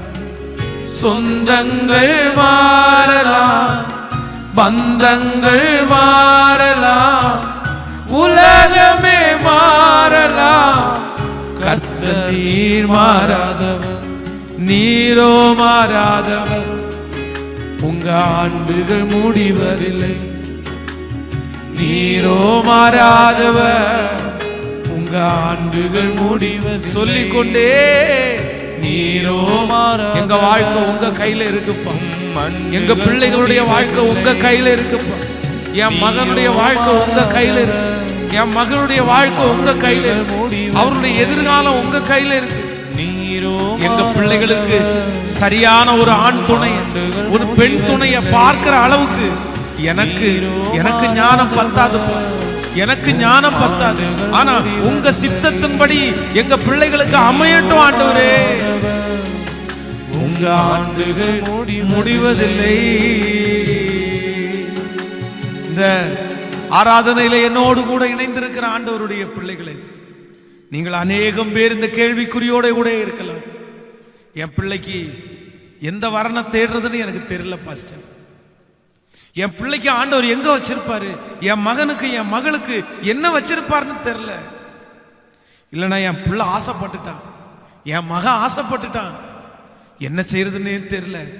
இது கர்த்தருக்கு சித்தமா சித்தம் இல்லையா என்னன்னே தெரியல. இல்லை என்றால் இதற்கு முன்பாக ஒருவேளை ஆண்டவரிடத்துல எதையுமே நான் கேட்கல, நான் பாட்டுக்கு அவசரமா கல்யாணம் பண்ணிட்டேன் பாஸ்டர். இப்ப நான் வருத்தப்படுறேன். இந்த செய்தி மட்டும் 10 ஆண்டுகளுக்கு முன்பாய் 20 ஆண்டுகளுக்கு முன்பாய் எனக்கு கிடைச்சிருந்தா கண்டிப்பா ஆண்டவரிடத்துல நான் அடையாளம் கேட்டிருப்பேன். ஆனா இன்னைக்கு அப்படி இல்லை, நான் கொஞ்சம் கஷ்டப்படுறேன் அப்படின்னு நினைத்துட்டு இருந்தா கூட நான் நம்புறேன் இணைஞ்சாச்சு. ஆண்டவருடைய சமூகத்திலேயோ நீங்க ஆண்டவருடைய பிள்ளை, ஆண்டவருடைய சமூகத்துல ஜெபம் பண்ணுங்க. எப்பேற்பட்ட மனுஷனையும் ஆண்டவர் மாற்றுறதுக்கு வல்லவரா இருக்கிறார். ஆண்டவர் மாற்றுவார். நீங்க முழங்கால் படியிடுங்க. ஒருவேளை நீங்கள் கர்த்தருக்கு சித்தம் இல்லாமல் முடிவெடுத்து அந்த காரியங்கள் நடந்திருந்தா கூட இனி நீங்க ஜெபம் பண்ணும் போது ஆண்டவர் அந்த தீங்குக்காக மனஸ்தாபப்பட்டு உங்க மேல இறங்கி திரும்பவும் ஆண்டவர் ஒரு புது வாழ்க்கையை தர வல்லவர் என்று நான் நம்புறேன். எத்தனை பேர் விசுவாசிக்கிறீங்க? நிச்சயம் ஆண்டவர் தருவார். ஸோ மிக கவனமாக இருக்க வேண்டிய ஒன்று, அவசியமான ஒன்று, நீங்கள் எடுக்கிற முடிவில் திருமணத்தில் மட்டும் ஆண்டவருடைய பிள்ளைகள் அவசரப்படவே கூடாது. உங்க கண்ணை நம்பாதீங்க. இளம் பிள்ளைகளுக்கு சொல்றேன், உங்க கண்ணை நம்பாதீங்க, உங்க சிந்தையை நம்பாதீங்க, வெளி தோற்றத்தை நம்பாதீங்க, புறம்பான அலங்கரிப்பை நம்பாதீங்க, பண பலத்தை நம்பாதீங்க. எல்லா மாயை, அழகு மாயை, எல்லாம் மாயை. எவ்வளவு வசதியா இருந்தாலும் நான் சொல்றேன், என்னை விட பெரிய வசதியான ஒரு குடும்பம் கிடைச்சிருச்சு அவ்வளவுதான். இல்லை, எனக்கு ஏற்றது ஆண்டவர் உன்னை விட மேலான துணையை அப்படின்னு பைபிள சொல்லி, எல்லாத்துலயுமே ஆண்டவர் எல்லா ஆசீர்வாதங்களையும் உங்களை விட மேலானது. என்னை விசுவாசிக்கிறவன் என்னிலும் பெரிய காரியத்தை செய்வான். எல்லாத்துலயும் பெஸ்ட் பெஸ்ட் பெஸ்ட், எல்லாத்துலயும் உங்களை விட பெருசு பெருசுன்னு சொன்ன ஆண்டவர் திருமண விஷயத்துல மட்டும் ஆண்டவர் சொல்றாரு, ஏற்ற துணை. உனக்கு மேலையும் இல்லை, உனக்கு கீழையும் இல்லை, உனக்கு ஈக்குவலா சரியா, அதான் விரலுக்கு ஏற்ற மாதிரின்னு சொல்லுவாங்கல்ல, கரெக்டா நீங்க இந்த லெவல்ல இருக்கீங்கன்னா அந்த லெவலுக்கு நம்ம இறங்கியும் இது பண்ண வேண்டாம், ஏறியும் இது பண்ண வேண்டாம். கர்த்தர் தருவார். ஹல்லேலூயா. நம்பர் 2, இரண்டாவது, ஒரு மிக முக்கியமான ஒரு காரியத்தை உங்களோடு சொல்லி உங்களுக்காக ஜெபிக்க போகிறேன். நம்முடைய வாழ்க்கையிலே ஆண்டவருடைய பிள்ளைகள் எந்த முடிவிலே நீங்கள் மிகவும் கவனமாயிருக்க வேண்டும். நீங்கள் எடுக்கிற இரண்டாவது முடிவில் நீங்கள் கவனமாக இருக்க வேண்டிய மிக முக்கியமான ஒரு முடிவு. நீங்கள் வேதத்தை திறந்து ஒரு வசனத்தை நம்ம வாசிக்க போகிறோம். ஸ்தோத்திரம். 1 சாமுவேல் 18ஆம் அதிகாரத்தை நாம் எடுத்துக்கொள்ளலாம். 1 சாமுவேல் 18ஆம் அதிகாரத்தில் 20வது வசனத்தை நம்ம வாசிக்க போகிறோம். 1 சாமுவேல் 18ஆம் அதிகாரம் 20வது வசனத்தை வாசிக்கலாமா?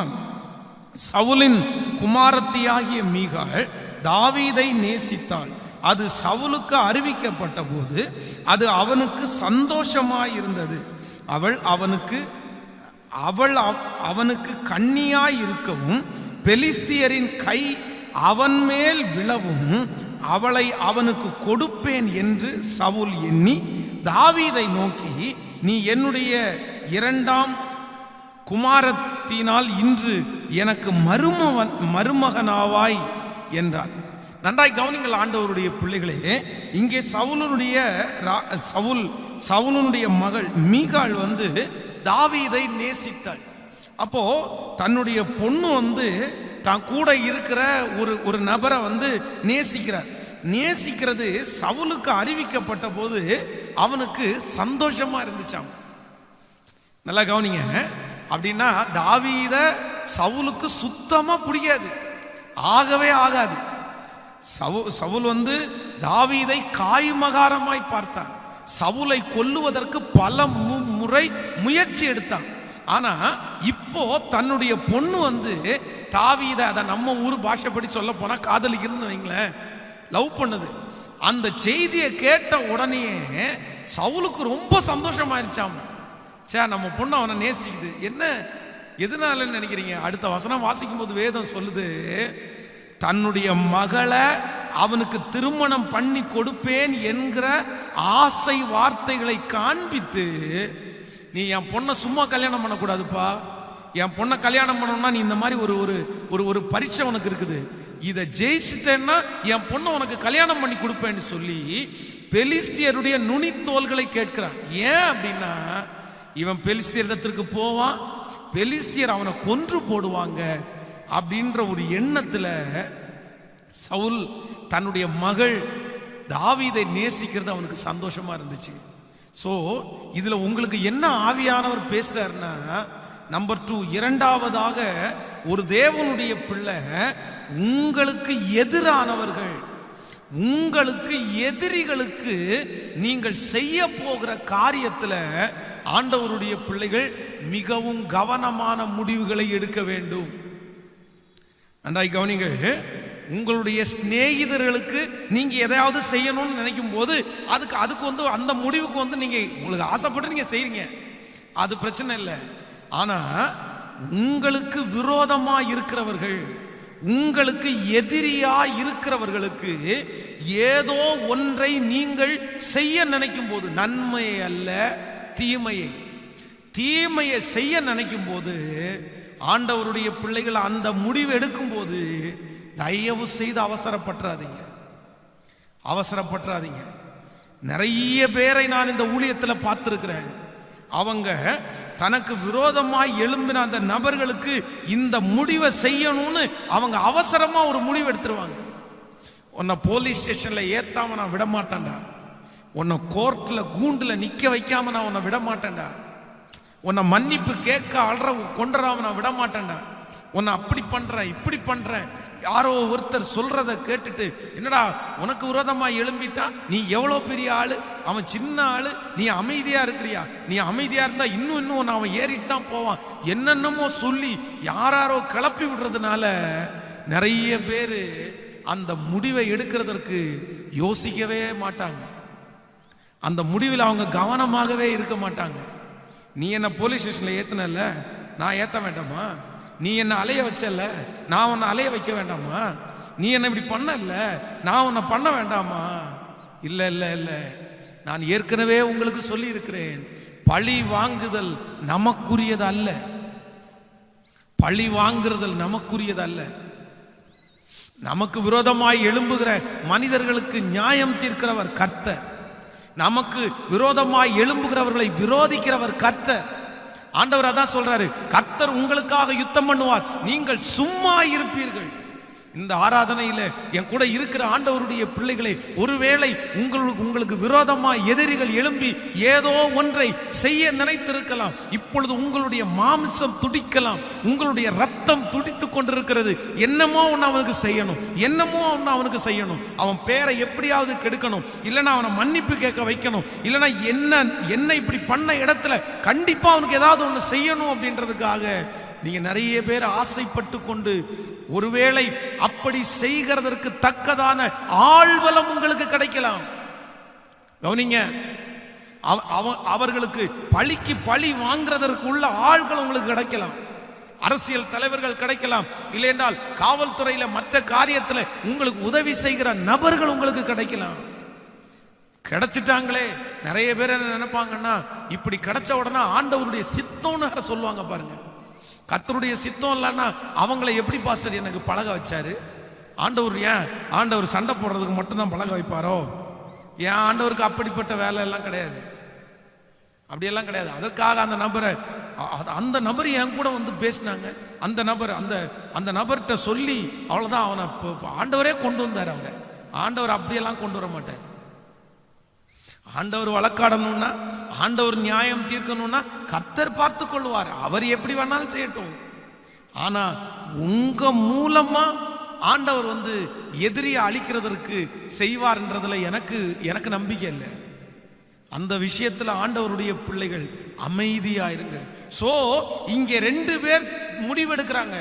ஒன்னு சவுல் ஒரு முடிவெடுக்கிறான், இன்னொன்று தாவீது ஒரு முடிவெடுக்கிறான். கவனிங்க, சவுலுடைய முடிவுல தாவீதை கொல்லணும்னு முடிவெடுத்துட்டான். எனக்கு எதிரிடா நீ இருக்கிறனால தான்டா நான் அவமானப்பட்டேன், உன்னால தான்டா என்ன தப்பா பாடினாங்க, உன்னை கொன்றுவேன்டா அப்படின்னு முடிவெடுத்துட்டான். அதே ஒன்று தாவீதுக்கு வருது. தாவீதுக்கு எதிரி யாருன்னா சவுல். இப்போ தாவீது என்ன முடிவெடுக்கிறான் அப்படின்னா, இல்ல ஆண்டவர் அபிஷேகம் பண்ணின ஓம் மேல நான் சாகிற வரைக்கும் கை வைக்கவே மாட்டேன். நீங்களா ஆண்டவரா உங்களை எடுத்துக்கட்டும், இல்ல யுத்தத்துல போய் நீங்க இறந்தா எனக்கு பிரச்சனை இல்லை, கர்த்தர் உங்களை எடுக்கட்டுமே தவிர ஆண்டவர் அபிஷேகம் பண்ணின ஓம் மேல வேதம் சொல்லுகிறது வாய்ப்பு அவனுடைய பக்கத்துல கிடைக்குது. 2 பேரும் ஒரே கூண்டுக்குள்ள உட்கார்ந்துருக்காங்க, அவ்வளவுதான், பக்கத்துல தான். அதுவும் இவன் பின்னாடி ஆயுதத்தோட உட்கார்ந்து இருக்கிறான், இவனுடைய ஆட்கள் ஆயுதத்தோட உட்கார்ந்து இருக்காங்க. சவுல் ராஜா மட்டும் முன்னாடி நின்றுட்டு இருக்கிறான். பக்கத்தில் இருக்கிறவன் சொல்றான், ராஜா இந்த மாதிரி ஒரு வாய்ப்பு இனி திரும்ப நமக்கு கிடைக்கவே கிடைக்காது, ஒரே போடா போட்டு முடிச்சிடலாம் அவனை, நீங்க நாளைக்கு ராஜாவாயிரலாம். இல்லப்பா, இல்ல நான் ஒரு முக்கியமான முடிவு எடுத்திருக்கிறேன். இந்த முடிவில் நான் ரொம்ப கவனமா இருக்கிறேன். என்னுடைய எதிராளி விஷயத்துல நான் எடுக்கிற முடிவில் ரொம்ப கவனம். நான் அவருக்கு ஒன்றும் செய்ய மாட்டேன், கர்த்தர் பார்த்து கொள்ளட்டும். இன்றைக்கு யாரோ ஒருத்தரிடத்துல ஆண்டவர் வந்து தெளிவாய் பேசுகிறது போல் நான் உணர்ந்து கொண்டிருக்கிறேன். யாரோ ஒருத்தருக்கு இந்த ஆராதனை நேரத்தில் ஆண்டவர் பேசிட்டு இருக்கிறார். ஆண்டவருடைய பிள்ளைகளே, நீங்கள் மிகவும் கவனமாய் எடுக்க வேண்டிய முடிவு என்ன அப்படின்னா, உங்களுக்கு விரோதமாய் எழும்புகிற அந்த நபர்களுக்கு இடத்துல உங்க மனசு அப்படிதான் சொல்லும், உங்க சரீரம் அப்படி சொல்லும் போது, இல்ல நான் எதிராளி விஷயத்துல எடுக்கிற முடிவில் நான் ரொம்ப கவனமா இருப்பேன். இன்னைக்கு நிறைய பேர் அப்படிப்பட்ட முடிவுகளை எடுத்து சண்டையை வளர்த்து, நான் சொல்றேன் அந்த சண்டையை இன்னைக்கு நிறைய பேர் பெருசாக்கிட்டாங்க. அவங்க ஒரு கேஸ் ஃபைல் பண்ணிட்டாங்கல்ல, நான் ஒண்ணு பண்ண வேண்டாமா, என் நியாயத்தை சொல்ல வேண்டாமா? நான் சொல்றேன், இந்த உலகத்தை பொறுத்த அளவில் இன்னைக்கு 80% 90% நியாயம் இல்லாத உலகத்துல தான் வாழ்றோம். இந்த உலகத்துல அதிகமான பணத்துக்கு பின்னாடி தான் நிறைய பேர் இருக்கிறாங்களே தவிர நியாயம் உள்ளவர்கள் இருக்கிறார்கள், இல்லைன்னு சொல்லல. ஆனா நிறைய பேர் பணத்திற்கு பின்பாக நியாயத்தை புரட்டுகிறவர்கள் தான் அதிகமா இருக்கிறாங்க. உங்களுக்கும் எனக்கும் நியாயம் செய்ய வேண்டும் என்றால் கர்த்தர் கர்த்தர் மட்டும்தான் செய்யணும். உங்களுக்காகவும் எனக்காகவும் உண்மையாய் வழக்காட வேண்டும் என்றால் கர்த்தர் தான் வழக்காடணும். உங்க மனைவியா இருக்கலாம், உங்க கணவனா இருக்கலாம், உங்க சொந்தக்காரங்களா இருக்கலாம், யாரா இருக்கலாம். இன்னைக்கு ஆண்டவர் உங்களோட தான் ஆண்டவருடைய பிள்ளைகளை பேசுகிறார். உங்களுடைய எதிராளி விஷயத்துல எடுக்கிற முடிவில் ரொம்ப கவனமா இருங்க. சண்டைய சில நேரத்தில் வளர்த்துவதற்காக அந்த முடிவு சண்டையை வளர்த்திட்டே போகும். எஜ்ஜுக்கு அது முடிவுக்கு வராது. அது கசப்போட தான் இருக்கும். அதுக்கு நாளுக்கு நாள் வளர்ந்துட்டு தான் இருக்கும். So I surrender. நான் ஒரு நல்ல முடிவு எடுக்கிறேன். அதான் நான் இன்னைக்கு கொடுக்குற செய்தி மிக முக்கியமானது. உங்க வாழ்க்கையிலே நீங்கள் எடுக்கிற நிறைய முடிவுகளில் நீங்கள் கவனமா இருக்கணும், அது உண்மை. ஆனா சில முடிவுகளில் நீங்க கொஞ்சம் கவனமா இல்லைன்னா கூட அது ஒன்றும் பெரிய பாதிப்பு உங்களுக்கு உண்டு பண்ணாது. Okay, fine. ஆனா நீங்க மிக முக்கியமான ஒரு 3 காரியத்திற்காக கவனமா இருக்கணும். ஒன்று, ஃபர்ஸ்ட், நம்பர் 1, முதலாவது திருமண காரியத்தில் எடுக்கிற முடிவில் கவனமா இருக்கணும். இன்றைக்கே இப்பொழுதே பிள்ளைகளை வைத்திருக்கிற சின்ன பிள்ளைகளை வைத்திருக்கிறவர்கள் உங்கள் பிள்ளைகளுக்காக ஜெபியுங்கள். உங்கள் பிள்ளைகளுடைய எதிர்காலத்திற்காக ஜெபியுங்கள். திருமண வயதை எட்டக்கூடிய பிள்ளைகள் திருமணத்திற்காக கண்டிப்பாக நீங்க ஜெபிக்கணும். உங்க எதிர்காலத்திற்காக கண்டிப்பாக ஜெபிக்கணும். ப்ளீஸ், வாலிப தம்பிகளுக்கு தங்கச்சிகளுக்கு சொல்றேன், தயவு செய்து உங்க எதிர்காலத்துக்காக ஜெபிங்க. வரப்போகிற மனைவிக்காய், வரப்போகிற கணவனுக்காய் தயவு செய்து ஜெபம் பண்ணுங்க. இந்த பலிபீடத்தில் நிற்கிற நான் கிட்டத்தட்ட 3 ஆண்டுகள் அதற்காக ஜெபம் பண்ணிருக்கேன். 3 years கண்டினியூவா ஒவ்வொரு ஜெபத்திலையும் ஜெபம் பண்ணு. எனக்கு ஒரு சரியான வாழ்க்கை துணைக்காக. அதனால அதுல முதல்ல கவனம்.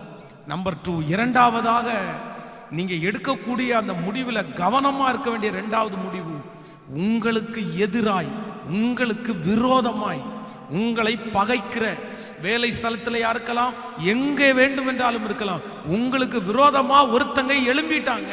இப்போ விரோதமாய் எழும்பி இருக்கிற ஒருத்தருக்கு ஏதோ ஒண்ணு நீங்க செய்யணும். ஏதோ ஒரு வார்த்தையை பேசணும்னா கூட நீங்க எடுக்கிற முடிவில் ரொம்ப கவனமா இருங்க. சில முடிவு வெட்டி குத்து வரைக்கும் கொண்டு போய் விட்டுரும். சில முடிவுகள் கொலை வரைக்கும் கொண்டு போய் விட்டுரும். சில முடிவுகள் வாழ்க்கை முழுவதும் அது திரும்ப எத்தனை ஒட்டு போட்டாலும் அதை சரி பண்ண முடியாத அளவுக்கு உடைவுக்கு நேராக கொண்டு போய் விட்டுரும். ரொம்ப ஜாக்கிரதை. ஹல்லேலூயா. ஆனா என்னை பொறுத்த அளவில் நமக்கு எதிராளி விஷயத்துல நம்ம முடிவெடுக்கிறத விட அப்பா முடிவெடுக்கிறது தான் ரொம்ப ஆசீர்வாதமா இருக்கும்னு நான் அநேக செய்திகளில் பேசியிருக்கிறேன். அவர் கையில நீங்க பார்த்துக்குங்க ஆண்டவரே, நீங்க பார்த்துக்குங்க ஆண்டவரே. எனக்கு விரோதமா பொறாமப்படுறவங்கள நீங்க பார்த்துங்க ஆண்டவரே. எனக்கு விரோதமா எழும்புகிறவர்களை நீங்க பார்த்துங்க ஆண்டவரே. கர்த்தர் பார்த்துக்கட்டும். ஹல்லேலூயா. அவர் நமக்காக யுத்தம் செய்கிற கர்த்தர். ஆமென். ரொம்ப அழகான ஒரு பாடல், அடிக்கடி பாடுகிற ஒரு பாடல். பலவானின் வில்லை முறித்து கீழே தள்ளுகிறவர், தள்ளாடும் யாவரையும் உயரத்தில் நிறுத்துகிற கர்த்தர் அவர். அவரை போல யாருமே இல்லை. ஆமென். ஹல்லேலூயா. பலவானின் வில்லை முறித்து கீழே தள்ளுகிறார், பலவானின் வில்லை முறித்து கீழே தள்ளுகிறார், தள்ளாடும் யாவரையும் உயரத்தில் நிறுத்துகிறார், உயரத்தில் நிறுத்துகிறார். இல்லை இல்லை இல்லை, வாசலை அடைப்பவன் இல்லை, இல்லை இல்லை இல்லை, என்னை எதிர்ப்பவன் பூமியில் சொல்லுவோம். இல்லை இல்லை இல்லை, வாசலை அடைப்பவன் இல்லை, இல்லை இல்லை இல்லை, என்னை எதிர்ப்பவன் பூமியில் இல்லை. கர்த்தரை போல பரிசுத்தமுள்ள பூமியில் இல்லையே, கர்த்தரை போல வல்லமையுள்ள பூமியில் இல்லையே, கர்த்தரை போல பரிசுத்தமுள்ள பூமியில் இல்லையே, கர்த்தரை போல வல்லமையுள் பூமியில் உள்ள. இப்ப சொல்லுவோம். பலவானின் வில்லை முறித்து கீழே தள்ளுகிறார், பலவானின் வில்லை முறித்து கீழே தள்ளுகிறார், தள்ளாடும் யாவரையும் உயரத்தில் நிறுத்துகிறார், தள்ளாடும் யாவரையும் உயரத்தில் நிறுத்துகிறார், உயரத்தில் நிறுத்துகிறார், உயரத்தில் நிறுத்து. இப்ப கைய மேல தட்டி இல்லை இல்லை இல்லை, அடைப்பவன் இல்லை இல்லை இல்லை இல்லை, என்னை எதிர்ப்பவன் பூமியில் இல்லை இல்லை இல்லை இல்லை, வாசலை அடைப்பவர் இல்லை இல்லை இல்லை இல்லை. இந்த வார்த்தையை சொல்லிக் கொண்டே இருக்கும் போது, பாடிக்கொண்டே இருக்கும் போது அந்த மகிமை உங்களை தொடட்டும்.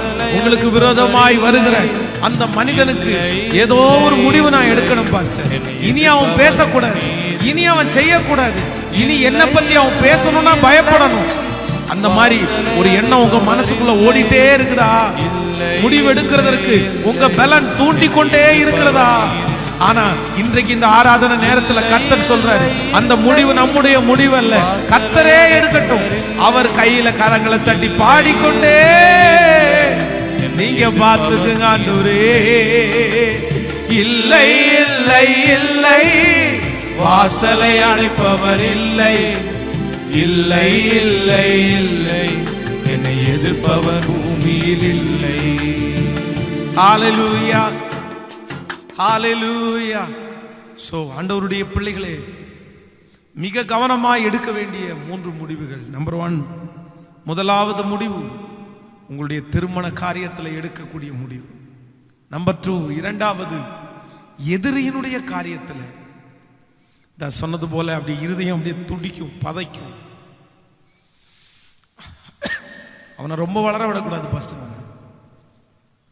அவனை ரொம்ப வளர விட விரும்பல. ரொம்ப பேசுறான், ரொம்ப பண்ணிட்டு இருக்காங்க. நான் ஏதோ ஒரு முடிவு இப்ப எடுத்தே ஆகணும். இதுக்கு மேலேயே நான் அமைதியா இருந்தா நல்லா இருக்காது. இதுக்கு மேலேயே நான் அமைதியா இருந்தேன்னா என் வாழ்க்கை வீணா போயிடும். ஆயிரக்கணக்கான கேள்விகள் உங்களுக்குள்ள எழும்பி கொண்டே இருக்கலாம். யாரோ ஒருத்தர் உங்க வீட்டில் இருக்கிறவங்க, உங்க அம்மா, உங்க அப்பா, உங்க பிள்ளைங்க அந்த முடிவு எடுக்கிறதுக்காக உங்களை உந்தி தள்ளிட்டே இருக்கலாம். இனி அமைதியா இருக்காதீங்க, இனி அமைதியா இருக்காதீங்க. ஏதோ ஒன்று செய்யுங்க, ஏதோ ஒன்று செய்யுங்க. இல்லை தேவனுடைய பிள்ளையே, இல்லை நான் அந்த முடிவு எடுக்கும்போது ரொம்ப கவனமாக தான் இருப்பேன். அதான் என் நண்பனுடைய விஷயத்தில் நான் எடுக்கிற முடிவு கூட பரவாயில்ல, ஆனால் என் எதிரியினுடைய விஷயத்தில் எடுக்கிற முடிவில் ரொம்ப கேர்ஃபுல். அதான் யோசேப்பை குறித்து வேதம் சொல்லுகிறது, அவனை குழியிலே போட்ட சகோதரர்கள் அவனுக்கு முன்பாக வந்து நிற்கிறார்கள். அவங்க யாருமே இவன் யோசேப்பு அப்படின்னு அறியல. ஆனா அவங்க தான் வந்து நிக்காங்கன்னு யோசேப்புக்கு தெரிஞ்சிருச்சு. இப்போ அவர்களுக்கே தெரியாம அவங்கள என்ன வேணாலும் பண்ணலாம். ஒருவேளை அவனுடைய மாம்சம் அவனுக்குள்ள இருந்து சொல்லலாம், உன்னை இவ்வளவு கஷ்டப்படுத்த வச்சுட்டாங்களே, உன்னை தூக்கி குழியில போட்டாங்களே, உன்னை வித்துட்டாங்களே, நீ இத்தனை வருஷம் பாடுபடுறதுக்கு அவங்க தானே காரணம். ஒரு முடிவெடுத்து இவங்களுக்கு பழிக்கு பழி வாங்கு, உங்களை உண்டு இல்லைன்னு பண்ணலாம். இல்லைங்க, இல்லை இல்லை இல்லை இல்லை. யோசேப்பு எந்த முடிவும் தப்பா எடுக்கல. அதான் அவன் சொல்றான், உங்களையும் உங்கள் பிள்ளைகளையும் நான் நல்லா பார்த்துக்குவேன், நான் நல்லா பார்த்துக்குவேன். நீங்க என்ன குழியில போட்டதுக்கு, அதான் வெள்ளிக்கிழமை ஃபாஸ்டிங் பிரேயர்ல கூட அந்த வசனத்தை சொன்னேன்ல, நீங்க என்ன குழியில தூக்கி போட்டதுக்காக நீங்க வருத்தப்பட வேணாப்பா, நீங்க வருத்தப்பட வேணாப்பா. ஜீவரட்சணை செய்யும்படியாக உங்களுக்கு முன்னே அவர் என்னை கர்த்தர் என்ன அனுப்பினார். இந்த வார்த்தையை எத்தனை பேர் ஆண்டவருடைய பிள்ளையை சொல்ல முடியும்? இந்த வார்த்தையை சொல்றதுக்கு ரொம்ப கடினம், முடியாது, அவ்வளோ ஈஸி இல்லை. ஏன்னா ஒருத்தன் நமக்கு விரோதமா பேசினா கூட என்ன பிசாசு அனுப்பிட்டான் அப்படின்னு தான் சொல்லுவோம். ஆனா யோசேப்பு சொல்றான், நீங்க என்ன குழியில போட்டதுக்காக வருத்தப்பட வேணாப்பா. இந்த வார்த்தை நம்மளே இருக்கிற யாராவது ஒருத்தர் சொல்ல முடியுமா? நீங்க வருத்தப்பட வேண்டாம், கர்த்தரே அதை அனுமதிச்சார். ஹல்லேலூயா. கைகளை உயர்த்தி ஒரு ஹல்லேலூயா சொல்லு. நம்பர் 3, மூன்றாவதாக ஒரு தேவனுடைய பிள்ளை எந்த முடிவில் ரொம்ப கவனமாக இருக்க வேண்டும் என்கிறதை குறித்து ஒரு வசனத்தை கூட நம்ம வாசிக்க போகிறோம். வேதத்தை திறந்து எடுத்துக்கொள்ளலாமா? 1 நாளாகம புஸ்தகத்தை எடுத்துக்கொள்ளலாம். 1 நாளாகமும் 21ஆம் அதிகாரத்தை நாம் எடுத்துக்கொள்ளலாம். 1 நாளாகமும் 21ஆம் அதிகாரம் 1வது வசனத்திலிருந்து நான் வாசிக்கிறேன். சாத்தான் இஸ்ரவேலுக்கு விரோதமாய் எழும்பி இஸ்ரவேலை தொகையெடுக்கிறதுக்கு தாவீதை ஏவி விட்டது. நன்றாய் கவனிங்கள். இன்னொரு விஷயம் கூட வாசிக்கிறேன். 1 நாளாகமும் 21ஆம் அதிகாரம் 1வது வசனம். சாத்தான் இஸ்ரவேலுக்கு விரோதமாய் எழும்பி இஸ்ரவேலை தொகையிடுவதற்கு தாவீதை ஏவி விட்டது. அப்படியே தாவீது யோவாவையும் ஜனத்தின் சேவகரையும் நோக்கி, நீங்கள் போய் பேர்சபா தொடங்கி தான் மட்டும் இருக்கிற இஸ்ரவேலரை எண்ணி அவர்கள் இலக்கத்தை நான் அறியும்படிக்கு என்னிடத்தில் கொண்டு வாருங்கள் என்றார். அப்பொழுது யோவாப், கர்த்தருடைய ஜனங்கள் இப்பொழுது இருக்கிறதை பார்க்கிலும் 100 தனையாய் அவரை வர்த்திக்க பண்ணுவாராக. ஆனாலும் ராஜாவாகிய என் ஆண்டவனே, அவர்கள் எல்லாரும் என் ஆண்டவரின் சேவகர் அல்லவா? என் ஆண்டவன் இதை விசாரிப்பானேன். இஸ்ரவேல் மேல் குற்றம் உண்டாக இது நடக்க வேண்டியது என்ன என்றான். நன்றாய் கவனிங்கள் ஆண்டவருடைய பிள்ளைகளே. இந்த இடத்திலே தாவீது ராஜாவாகிவிட்டான். இப்பொழுது தாவீதனுடைய கையிலே சகலவிதமான ராஜ்ய பாரமும் இருக்கிறது. ஆனா இஸ்ரவேலுக்கு விரோதமாய் பிசாசு எழும்பி எப்படியாவது ஜனங்களை அழிக்கணும்னு நினைச்சு யாரை ஏவி விடுறான் அப்படின்னா தாவீதை ஏவி விடுகிறான். தாவீது தேவனுக்கு பயந்தவன், தேவனோட நடக்கிறவன். ஆனா அவனுக்குள்ள ஒரு காரியத்தை பிசாசு ஏவி விடுறான். அப்போ நன்றாய் கவனிங்கள். ஒரு ரட்சிக்கப்பட்ட ஒரு தேவனுடைய பிள்ளை, ஆண்டவரை அறிந்திருக்கிற ஒரு தேவனுடைய பிள்ளைய சில நேரத்தில் தவறுகள் செய்வதற்கு சத்துரு உள்ளுக்குள்ள உட்கார்ந்து தூண்டுவானான்னு கேட்டா கண்டிப்பாக தூண்டுவான். பாவம் செய்வதற்கு தூண்டுவான். சோ நம்பர் 3, மூன்றாவது நான் கொடுக்கிற அந்த தலைப்பை நான் சொல்லிடுறேன். மூணாவது, ஒரு தேவனுடைய பிள்ளை எந்த முடிவு எடுக்கிறதுல நீங்க ரொம்ப கவனமா இருக்கணும்னா, உங்க இருதயத்திற்குள்ள சத்துரு ஏவி விடுகிற அந்த முடிவு பாவம் செய்வதற்கு, தவறு செய்வதற்கு, எப்பவுமே ஒரு தப்பு பண்றதற்கு பிசாசு உள்ளுக்குள்ள உட்கார்ந்து சொல்லிட்டே இருக்கும். அதான் உள்ளுக்குள்ள இருக்கிற காரியம். ஒன்று மனசாட்சி, தேவன் கொடுக்கிற மனசாட்சி, இன்னொன்று சத்ரு. இது ரெண்டுமே பேசும் அடிக்கடி. ஒரு சின்ன விஷயத்த சொல்றேன். ஒரு திருடருக்காக போறாங்கன்னு வைங்களேன். வீட்டில் ஒரு 100 ரூபாய் திருடருக்காக போறாங்க அப்படின்னா ஒரு மனசு என்ன சொல்லும் அப்படின்னா, சரி போய் திருடு, உனக்கு தான் தேவை இருக்குல்ல, நீ தான் பண்ணணும் இல்லை, யாருக்கும் தெரியாது, அது மறைச்சிடலாம் அப்படின்னு சொல்லும். இன்னொரு மனசாட்சி என்ன சொல்லும் அப்படின்னா, இல்ல இல்ல வேண்டாம் வேண்டாம், அது ஏசப்பாவுக்கு விரோதமானது, அது செய்யக்கூடாது, அது தவறு, அது பெரிய பிரச்சனையில கொண்டு போய் விட்டுரும் இன்னொன்னு சொல்லும். ஆனா நிறைய பேர் எதற்கு கீழ்ப்படிவாங்க அப்படின்னா, அந்த மனசாட்சி நமக்கு நல்லது போல சொல்லும். பாருங்களேன், இதை எடுத்தா உன் தேவை சந்திக்கப்படும், இதை எடுத்தா நீ நல்லா இருப்ப, இதை எடுத்தா இந்த பிரச்சனை முடிஞ்சிரும்னு நல்லா சொல்றது மாதிரி சொல்ற அதற்கு கீழ்ப்படிஞ்சு நிறைய பேர் எச்சரிப்பை மீறி விடுவார்கள். சோ இந்த இடத்துலயும் என்ன நடக்குது அப்படின்னா, தாவீது இங்கே ஒரு முடிவை எடுக்கிறான். என்ன முடிவை எடுக்கிறான் அப்படின்னா, தன்னுடைய ஜனங்களை என்றதற்காக சத்துரு ஏவி விடுகிறான். ஏவி விட்ட உடனே இவன் சத்துருடைய அந்த ஏவுதல், அந்த வார்த்தைக்கு கீழ்ப்படிஞ்சு உடனே அந்த முடிவு எடுத்தான். ஆனால் அந்த முடிவை அவன் எடுத்து அதை இம்ப்ளிமெண்ட் பண்றதற்காக ஆரம்பிக்கும் போதே ராஜா யோவாப் எழும்பி சொல்றாரு, வேணாம் ராஜா, எச்சரிப்பு அவனை தேடி வருது, இது நல்லா இருக்காது, இது செய்ய வேண்டாம், ஆண்டவர் நம்மளை நல்லா ஆசீர்வச்சிருக்கிறாரு, இந்த முடிவை நீங்க எடுக்கக்கூடாது. எவ்வளவோ எச்சரிப்பு தாவீதிற்கு வந்தும் தாவீது அந்த எச்சரிப்பை கேட்காம அந்த முடிவை எடுத்துட்டான். ஆனா அந்த முடிவு எடுத்ததனுடைய விளைவு என்னன்னா, வேதம் சொல்லுகிறது, ஆண்டவருடைய தண்டனைக்கு அவன் ஆளாகி விட்டான். ஸோ இன்றைக்கு நீங்க மூன்றாவது ஒரு விஷயத்துல ரொம்ப கவனமா இருக்கணும். நம்ம தப்பு செய்யறதற்காக, நம்ம பாவம் பண்றதற்காக நிறைய நேரத்துல சத்துரு உங்களுக்குள்ள முடிவெடுக்கிறதற்கு உங்களை தூண்டி கொண்டே இருக்கும்போது ஒரு தேவனுடைய பிள்ளை எந்த முடிவில் ரொம்ப கவனமா இருக்கணும் அப்படின்னா, நான் சத்ரு என்னை ஏவி விடும்போது, சத்ரு எனக்கு அந்த மாதிரிலாம் சொல்லும்போது கண்டிப்பா அந்த முடிவை நான் எடுக்க மாட்டேன். அந்த முடிவை நான் அவசரப்பட்டு எடுக்க மாட்டேன். வாலிப தம்பிகளுக்கு தங்கச்சிகளுக்கு சொல்றேன், பிசாசு உன் சரீரத்திற்குள்ள புகுந்து உன் சரீரத்தை நாசம் பண்றதற்காக, பலவிதமான முடிவுகளை எடுக்கிறதற்காக உன்னை ஏவி கொண்டே இருக்கும், உன்னை தூண்டி விட்டு கொண்டே இருக்கும், உனக்கு ஆசைகளை காண்பித்து கொண்டே இருக்கும். வாலிப தம்பிகளுக்கும் தங்கச்சிகளுக்கும் திரும்ப சொல்றேன், உன் வாழ்க்கையில கற்பு என்கிற ஒன்று மிக முக்கியம், மிக முக்கியம். இந்த உலகத்திலேயே இழந்தா திரும்ப பெற்றுக்கொள்ள முடியாதது உன் கற்பனை. இழந்துட்டேன்னா அது ஆணா இருந்தாலும் சரி பெண்ணா இருந்தாலும் சரி, அதை திரும்ப நீ பெற்றுக்கொள்ளவே முடியாது. அதுவும் எஸ்பெஷலி பிள்ளைகளுக்கு சொல்றேன், உன் வாழ்க்கை ஒரு கண்ணாடி போன்றது. கேர்ள்ஸ் ஒவ்வொருத்தரும், கேர்ள்ஸுடைய ஒவ்வொரு வார்த்தையும் வாழ்க்கையும் கண்ணாடி. அந்த கண்ணாடியில ஒரு டைம் கீறல் ஒன்று விழுந்துருச்சுன்னா அது எவ்வளவுதான் ஒட்டு போட்டாலும் பழைய முதல்ல இருந்த அந்த ஷேப் அது வராதுப்பா, வராதுப்பா. சத்துரு ஒன்னு ஆசை காமிப்பான், மனுஷங்க மூலமா ஆசை காமிப்பான், நபர்கள் மூலமா ஆசை காமிப்பான். இந்த முடிவை எடுத்துரு. யாரும் எடுக்காத முடிவா, யாரும் செய்யாத தப்பா, யாரும் பார்க்காததா? வாலிப ஒவ்வொருத்தருக்கும், இந்த சத்தத்தை கேட்கிற ஒவ்வொருத்தருக்கும் இப்படிப்பட்ட காரியத்தை சத்துரு தூண்டி கொண்டே இருப்பான்.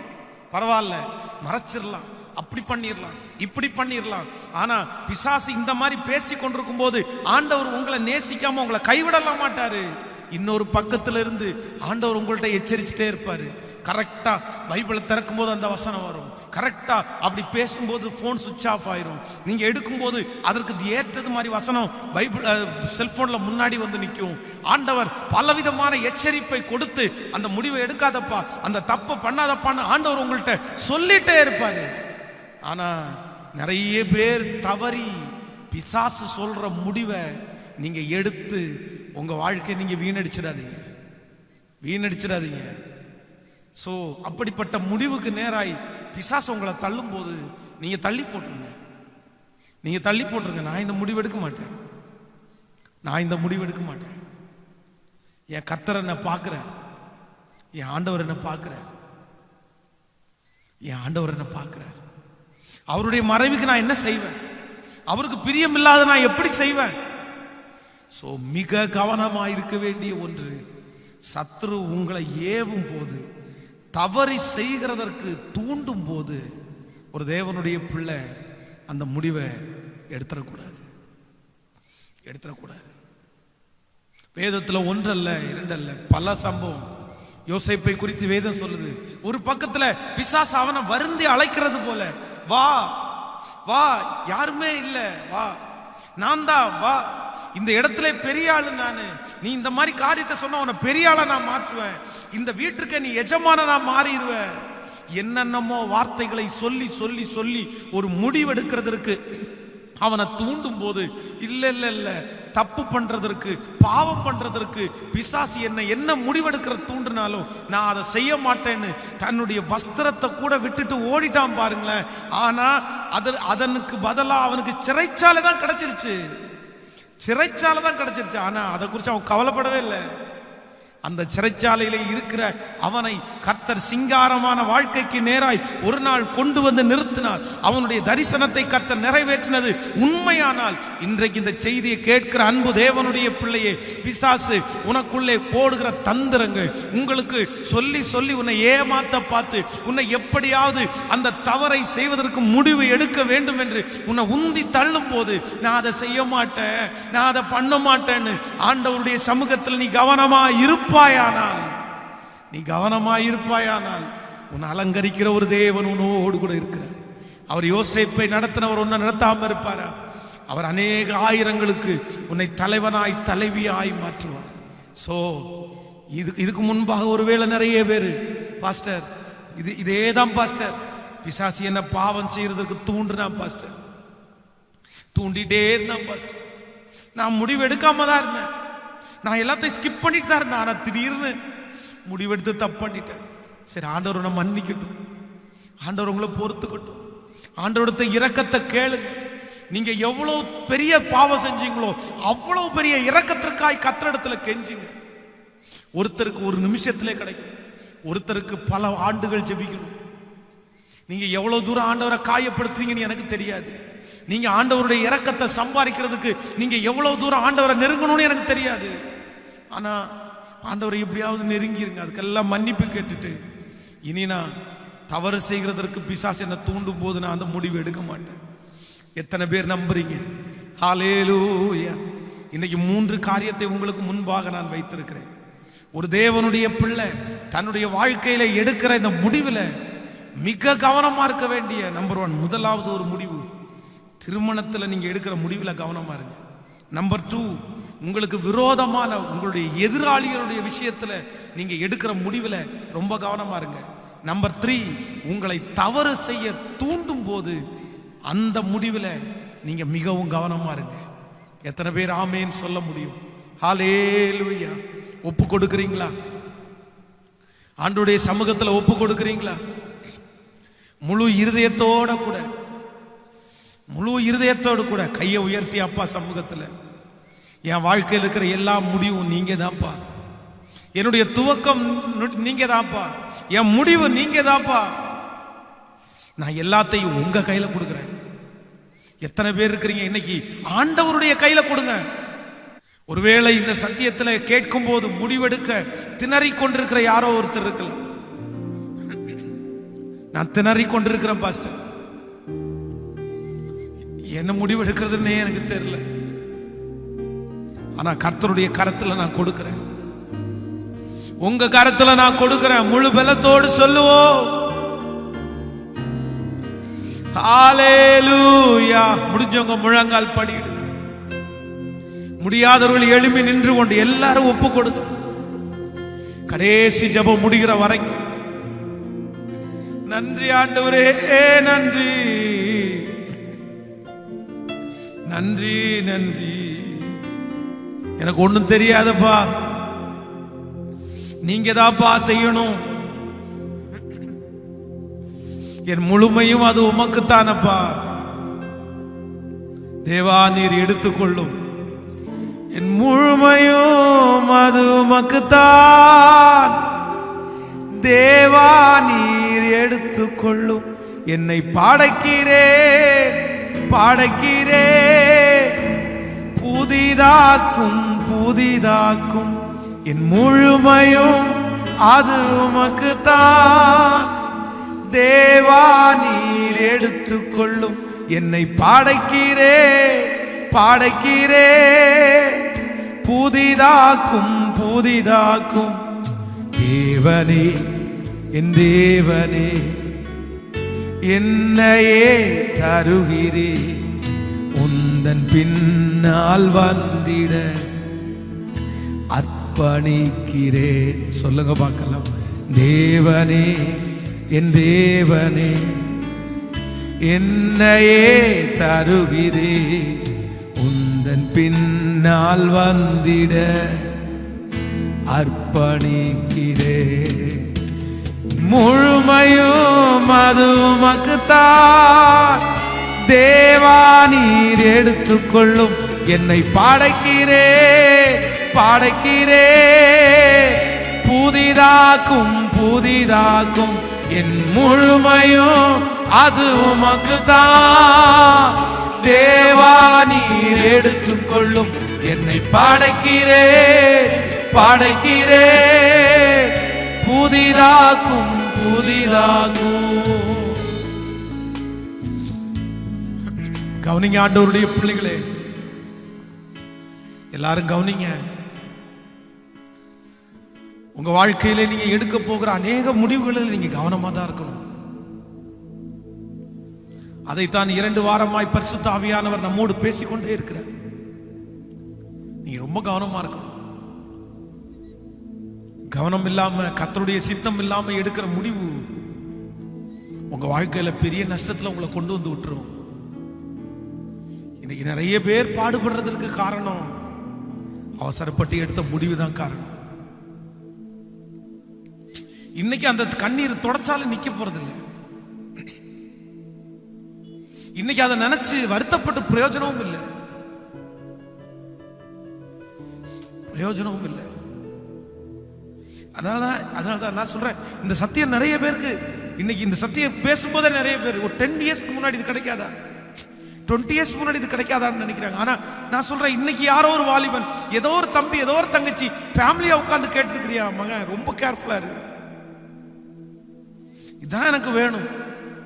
நான் சொல்றேன், இனி வர்ற காலத்துல, இனி இருக்கிற உலகத்துல நீ வேணும்னு சொல்ற ஒரு காரியத்தை வேண்டான்னு சொல்ற உரிமை யாருக்குமே கிடையாது.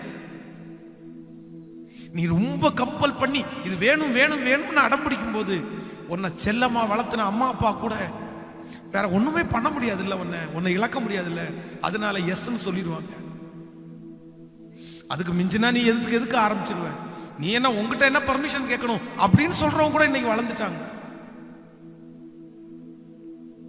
அதனால இனி இருக்கிற காலத்துல எல்லாமே உங்க இஷ்டம் தான், எல்லாம் நீங்க டிசைட் பண்றதுதான். நீங்க எஸ்னா எஸ், நோனா நோ. நான் சொல்றேன், இந்த உலகத்துல இருக்கிற எல்லாவற்றையும் நீ அனுபவிக்க உனக்கு அதிகாரம் இருக்குதுப்பா. உன்னை யாருமே கேள்வி கேட்க முடியாது.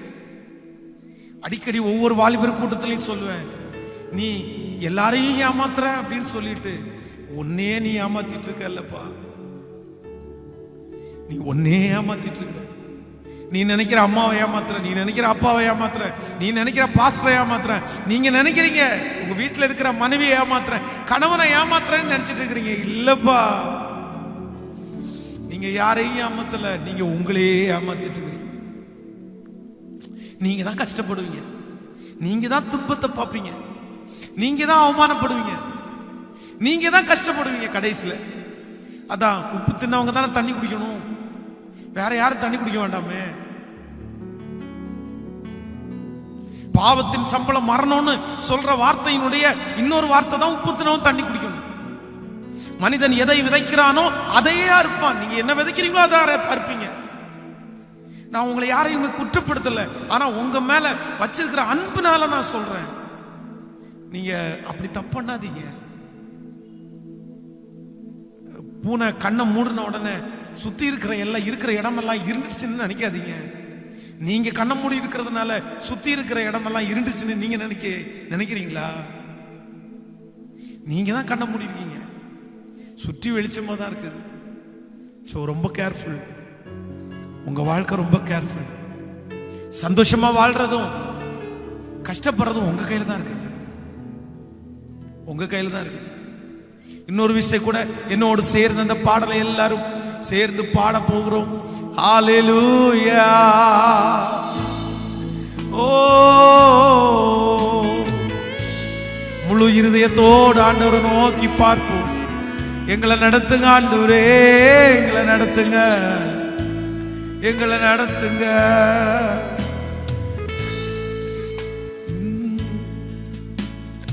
தேவனே, என் தேவனே, என்னையே தருகிறே, உந்தன் பின்னால் வந்திட அர்ப்பணிக்கிறேன். சொல்லுவோம், தேவனே, என் தேவனே, என்னையே தருகிறே, உந்தன் பின்னால் வந்திட அர்ப்பணிக்கிறேன். முழுமையும் அது உமக்குத்தான் தேவா, நீர் எடுத்துக்கொள்ளும். என்னை பாடைக்கிறேன், பாடைக்கிறேன், புதிதாக்கும், புதிதாக்கும் என் முழுமையும். ஒவ்வொருத்தரும் சொல்லிக்கொண்டே இருங்க. இந்த வார்த்தையை சொல்ல சொல்ல நிறைய பேருடைய சரீரத்தில் அவருடைய மகிமை, நிறைய பேருடைய வீட்டில் அவருடைய மகிமை. நிறைய வாலிப தம்பிய கட்ட தூக்கி எடுக்கிற, தங்கச்சிய தூக்கி எடுக்கிற. மகளே, மகனே, உனக்காக தான் ஆண்டவர் பேசி இருக்கிறார். ரொம்ப கேர்ஃபுல். எல்லாரும் ஒப்பு கொடுத்து, என் வாழ்க்கையில எல்லா முடிவை நீங்க எடுங்க, உங்க கரத்துல நான் கொடுக்கிறேன். என் கரத்துல எதுவும் இல்லை சொல்லிக்கொண்டேன், உங்க கரத்துல கொடுக்கிறேன். என் வாழ்க்கை உங்க கரத்துல, என் ஊழியம் உங்க கரத்துல. டாடி, உங்களுக்கு பிரியமில்லாத எதையுமே எனக்கு வேணாம்ப்பா. நீங்க அனுமதிக்காதீங்கப்பா. எனக்கு வேணாப்பா, நீங்க தான் எனக்கு வேணும், நீங்க எனக்கு போதும். ஓ ஹalleluya. தேவா நீர் எடுத்துக்கொள்ளும், என்னை பாடைக்கிறேன் பாடைக்கிறேன். புதிதாக்கும் புதிதாக்கும் என் முழுமையும் அது உமக்கு தான். தேவா நீர் எடுத்துக்கொள்ளும், என்னை பாடைக்கிறேன் பாடைக்கிறேன். புதிதாக்கும் புதிதாக்கும். எஸ், நன்றி தகப்பனே. இன்றைக்கு என்னோடு கூட இந்த ஆராதனையிலே கலந்து கொண்ட ஒவ்வொரு பிள்ளைகளையும் ஆசீர்வதி. மகிமையினாலும் கனத்தினாலும் அவர்களை முடிசூட்டும். அவர்கள் கொடுக்கிற காணிக்கைக்காக, தசம பாகங்களுக்காக உமக்கு நான் நன்றி செலுத்துறப்பா. லட்சமாய் கோடிகளாய் பெருகப்படும். இப்ப நிறைய பேர் தங்களுடைய கரங்களில் வைத்திருக்கிற காணிக்கைகளை கர்த்தர் அங்கீகரியும். சபை கட்டுமான பணிக்காக எத்தனையோ பிள்ளைகள் உதவி செய்ய வாக்கு கொடுத்திருக்கிறார்களே, உதவி செய்திருக்கிறார்களே. எல்லாரையும் கர்த்தர் ஆசீர்வதிக்கிறதற்கு இப்பொழுது உம்முடைய கரத்தை அவர்கள் மேல் வையும் ஆண்டவரே. வெகு சீக்கிரத்தில் இந்த சூழ்நிலைகள் மாறட்டும்பா. உங்களை விடுதலையோட திருச்சபையில் ஆராதிக்கிற நாள் வரட்டும் ஆண்டவர். எங்க திருச்சபை மக்கள் குடும்பத்தில் ஒவ்வொருத்தர் மேலும் இயேசுவின் ரத்தம் தெளிக்கப்படட்டும். எங்க கோயம்புத்தூர் பட்டணத்தை கண் நோக்கி பாருமப்பா. எல்லாருக்கும் ஒரு தெய்வீக பாதுகாப்பு உண்டாகட்டும்.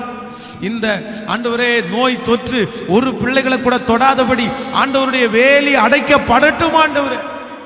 இயேசுவின் ரத்தத்தை அவங்க மேல தெளிக்கிற, இயேசுவின் ரத்தத்தை வீட்டினுடைய நிலை கால்களில் தெளிக்கிற, இயேசுவின் ரத்தத்தை அவங்க வாகனத்தின் மேல தெளிக்கிற. இயேசுவின் ரத்தம் உம்முடைய பிள்ளைகள் எல்லாரையும் மறைக்கட்டுமப்பா, மறைக்கட்டுமப்பா, மறைக்கட்டுமப்பா. உங்க மகிமை தாங்கி நடத்தட்டும். என்னை நேசித்து, என்னை அன்போடு விசாரித்து, என்னை உபசரிக்கிற எத்தனையோ பிள்ளைங்க இருக்காங்களே அப்பா, உங்களை பிளஸ் பண்ணுங்கப்பா. இன்னும் திருவிருந்தில் தவறி இருக்கிற பிள்ளைகள் எல்லாம் சீக்கிரம் அந்த திருவிருந்தில் கலந்து கொள்ள உதவி செய்வீராக ராஜா. வருகிற வாரம் மாதம் மிகப்பெரிய மகிமை நாளைகள் மத்தியில் இறங்கிவார். உங்க பிரசன்னம் தொடர்ந்து எங்களை நடத்தட்டும். நீர் கூட இரும். இயேசுவின் மூலம் ஜெபம் எடுக்கிறோம் நல்ல பிதாவே, ஆமென் ஆமென். என் ஆத்துமாவே கர்த்தரை ஸ்தோத்திரி, என் மூலமே அவர் பரிசுத்த நாமத்தை ஸ்தோத்திரி. என் ஆத்துமாவே கர்த்தரை ஸ்தோத்திரி. கர்த்தர் செய்த சகல உபகாரங்களையும் மறவாது. நம்முடைய ஆண்டவராகிய இயேசு கிறிஸ்துவின் கிருபை, பிதாவாகிய தேவனுடைய அன்பு, பரிசுத்த ஆவியானுடைய அந்யோன்ய ஐக்கியம் நம்மனோடும் இன்றும் என்றும் சகல பரிசுத்தவான்களோடும் கூட இருப்பதாக. ஆமென் ஆமென். ஹல்லேலூயா.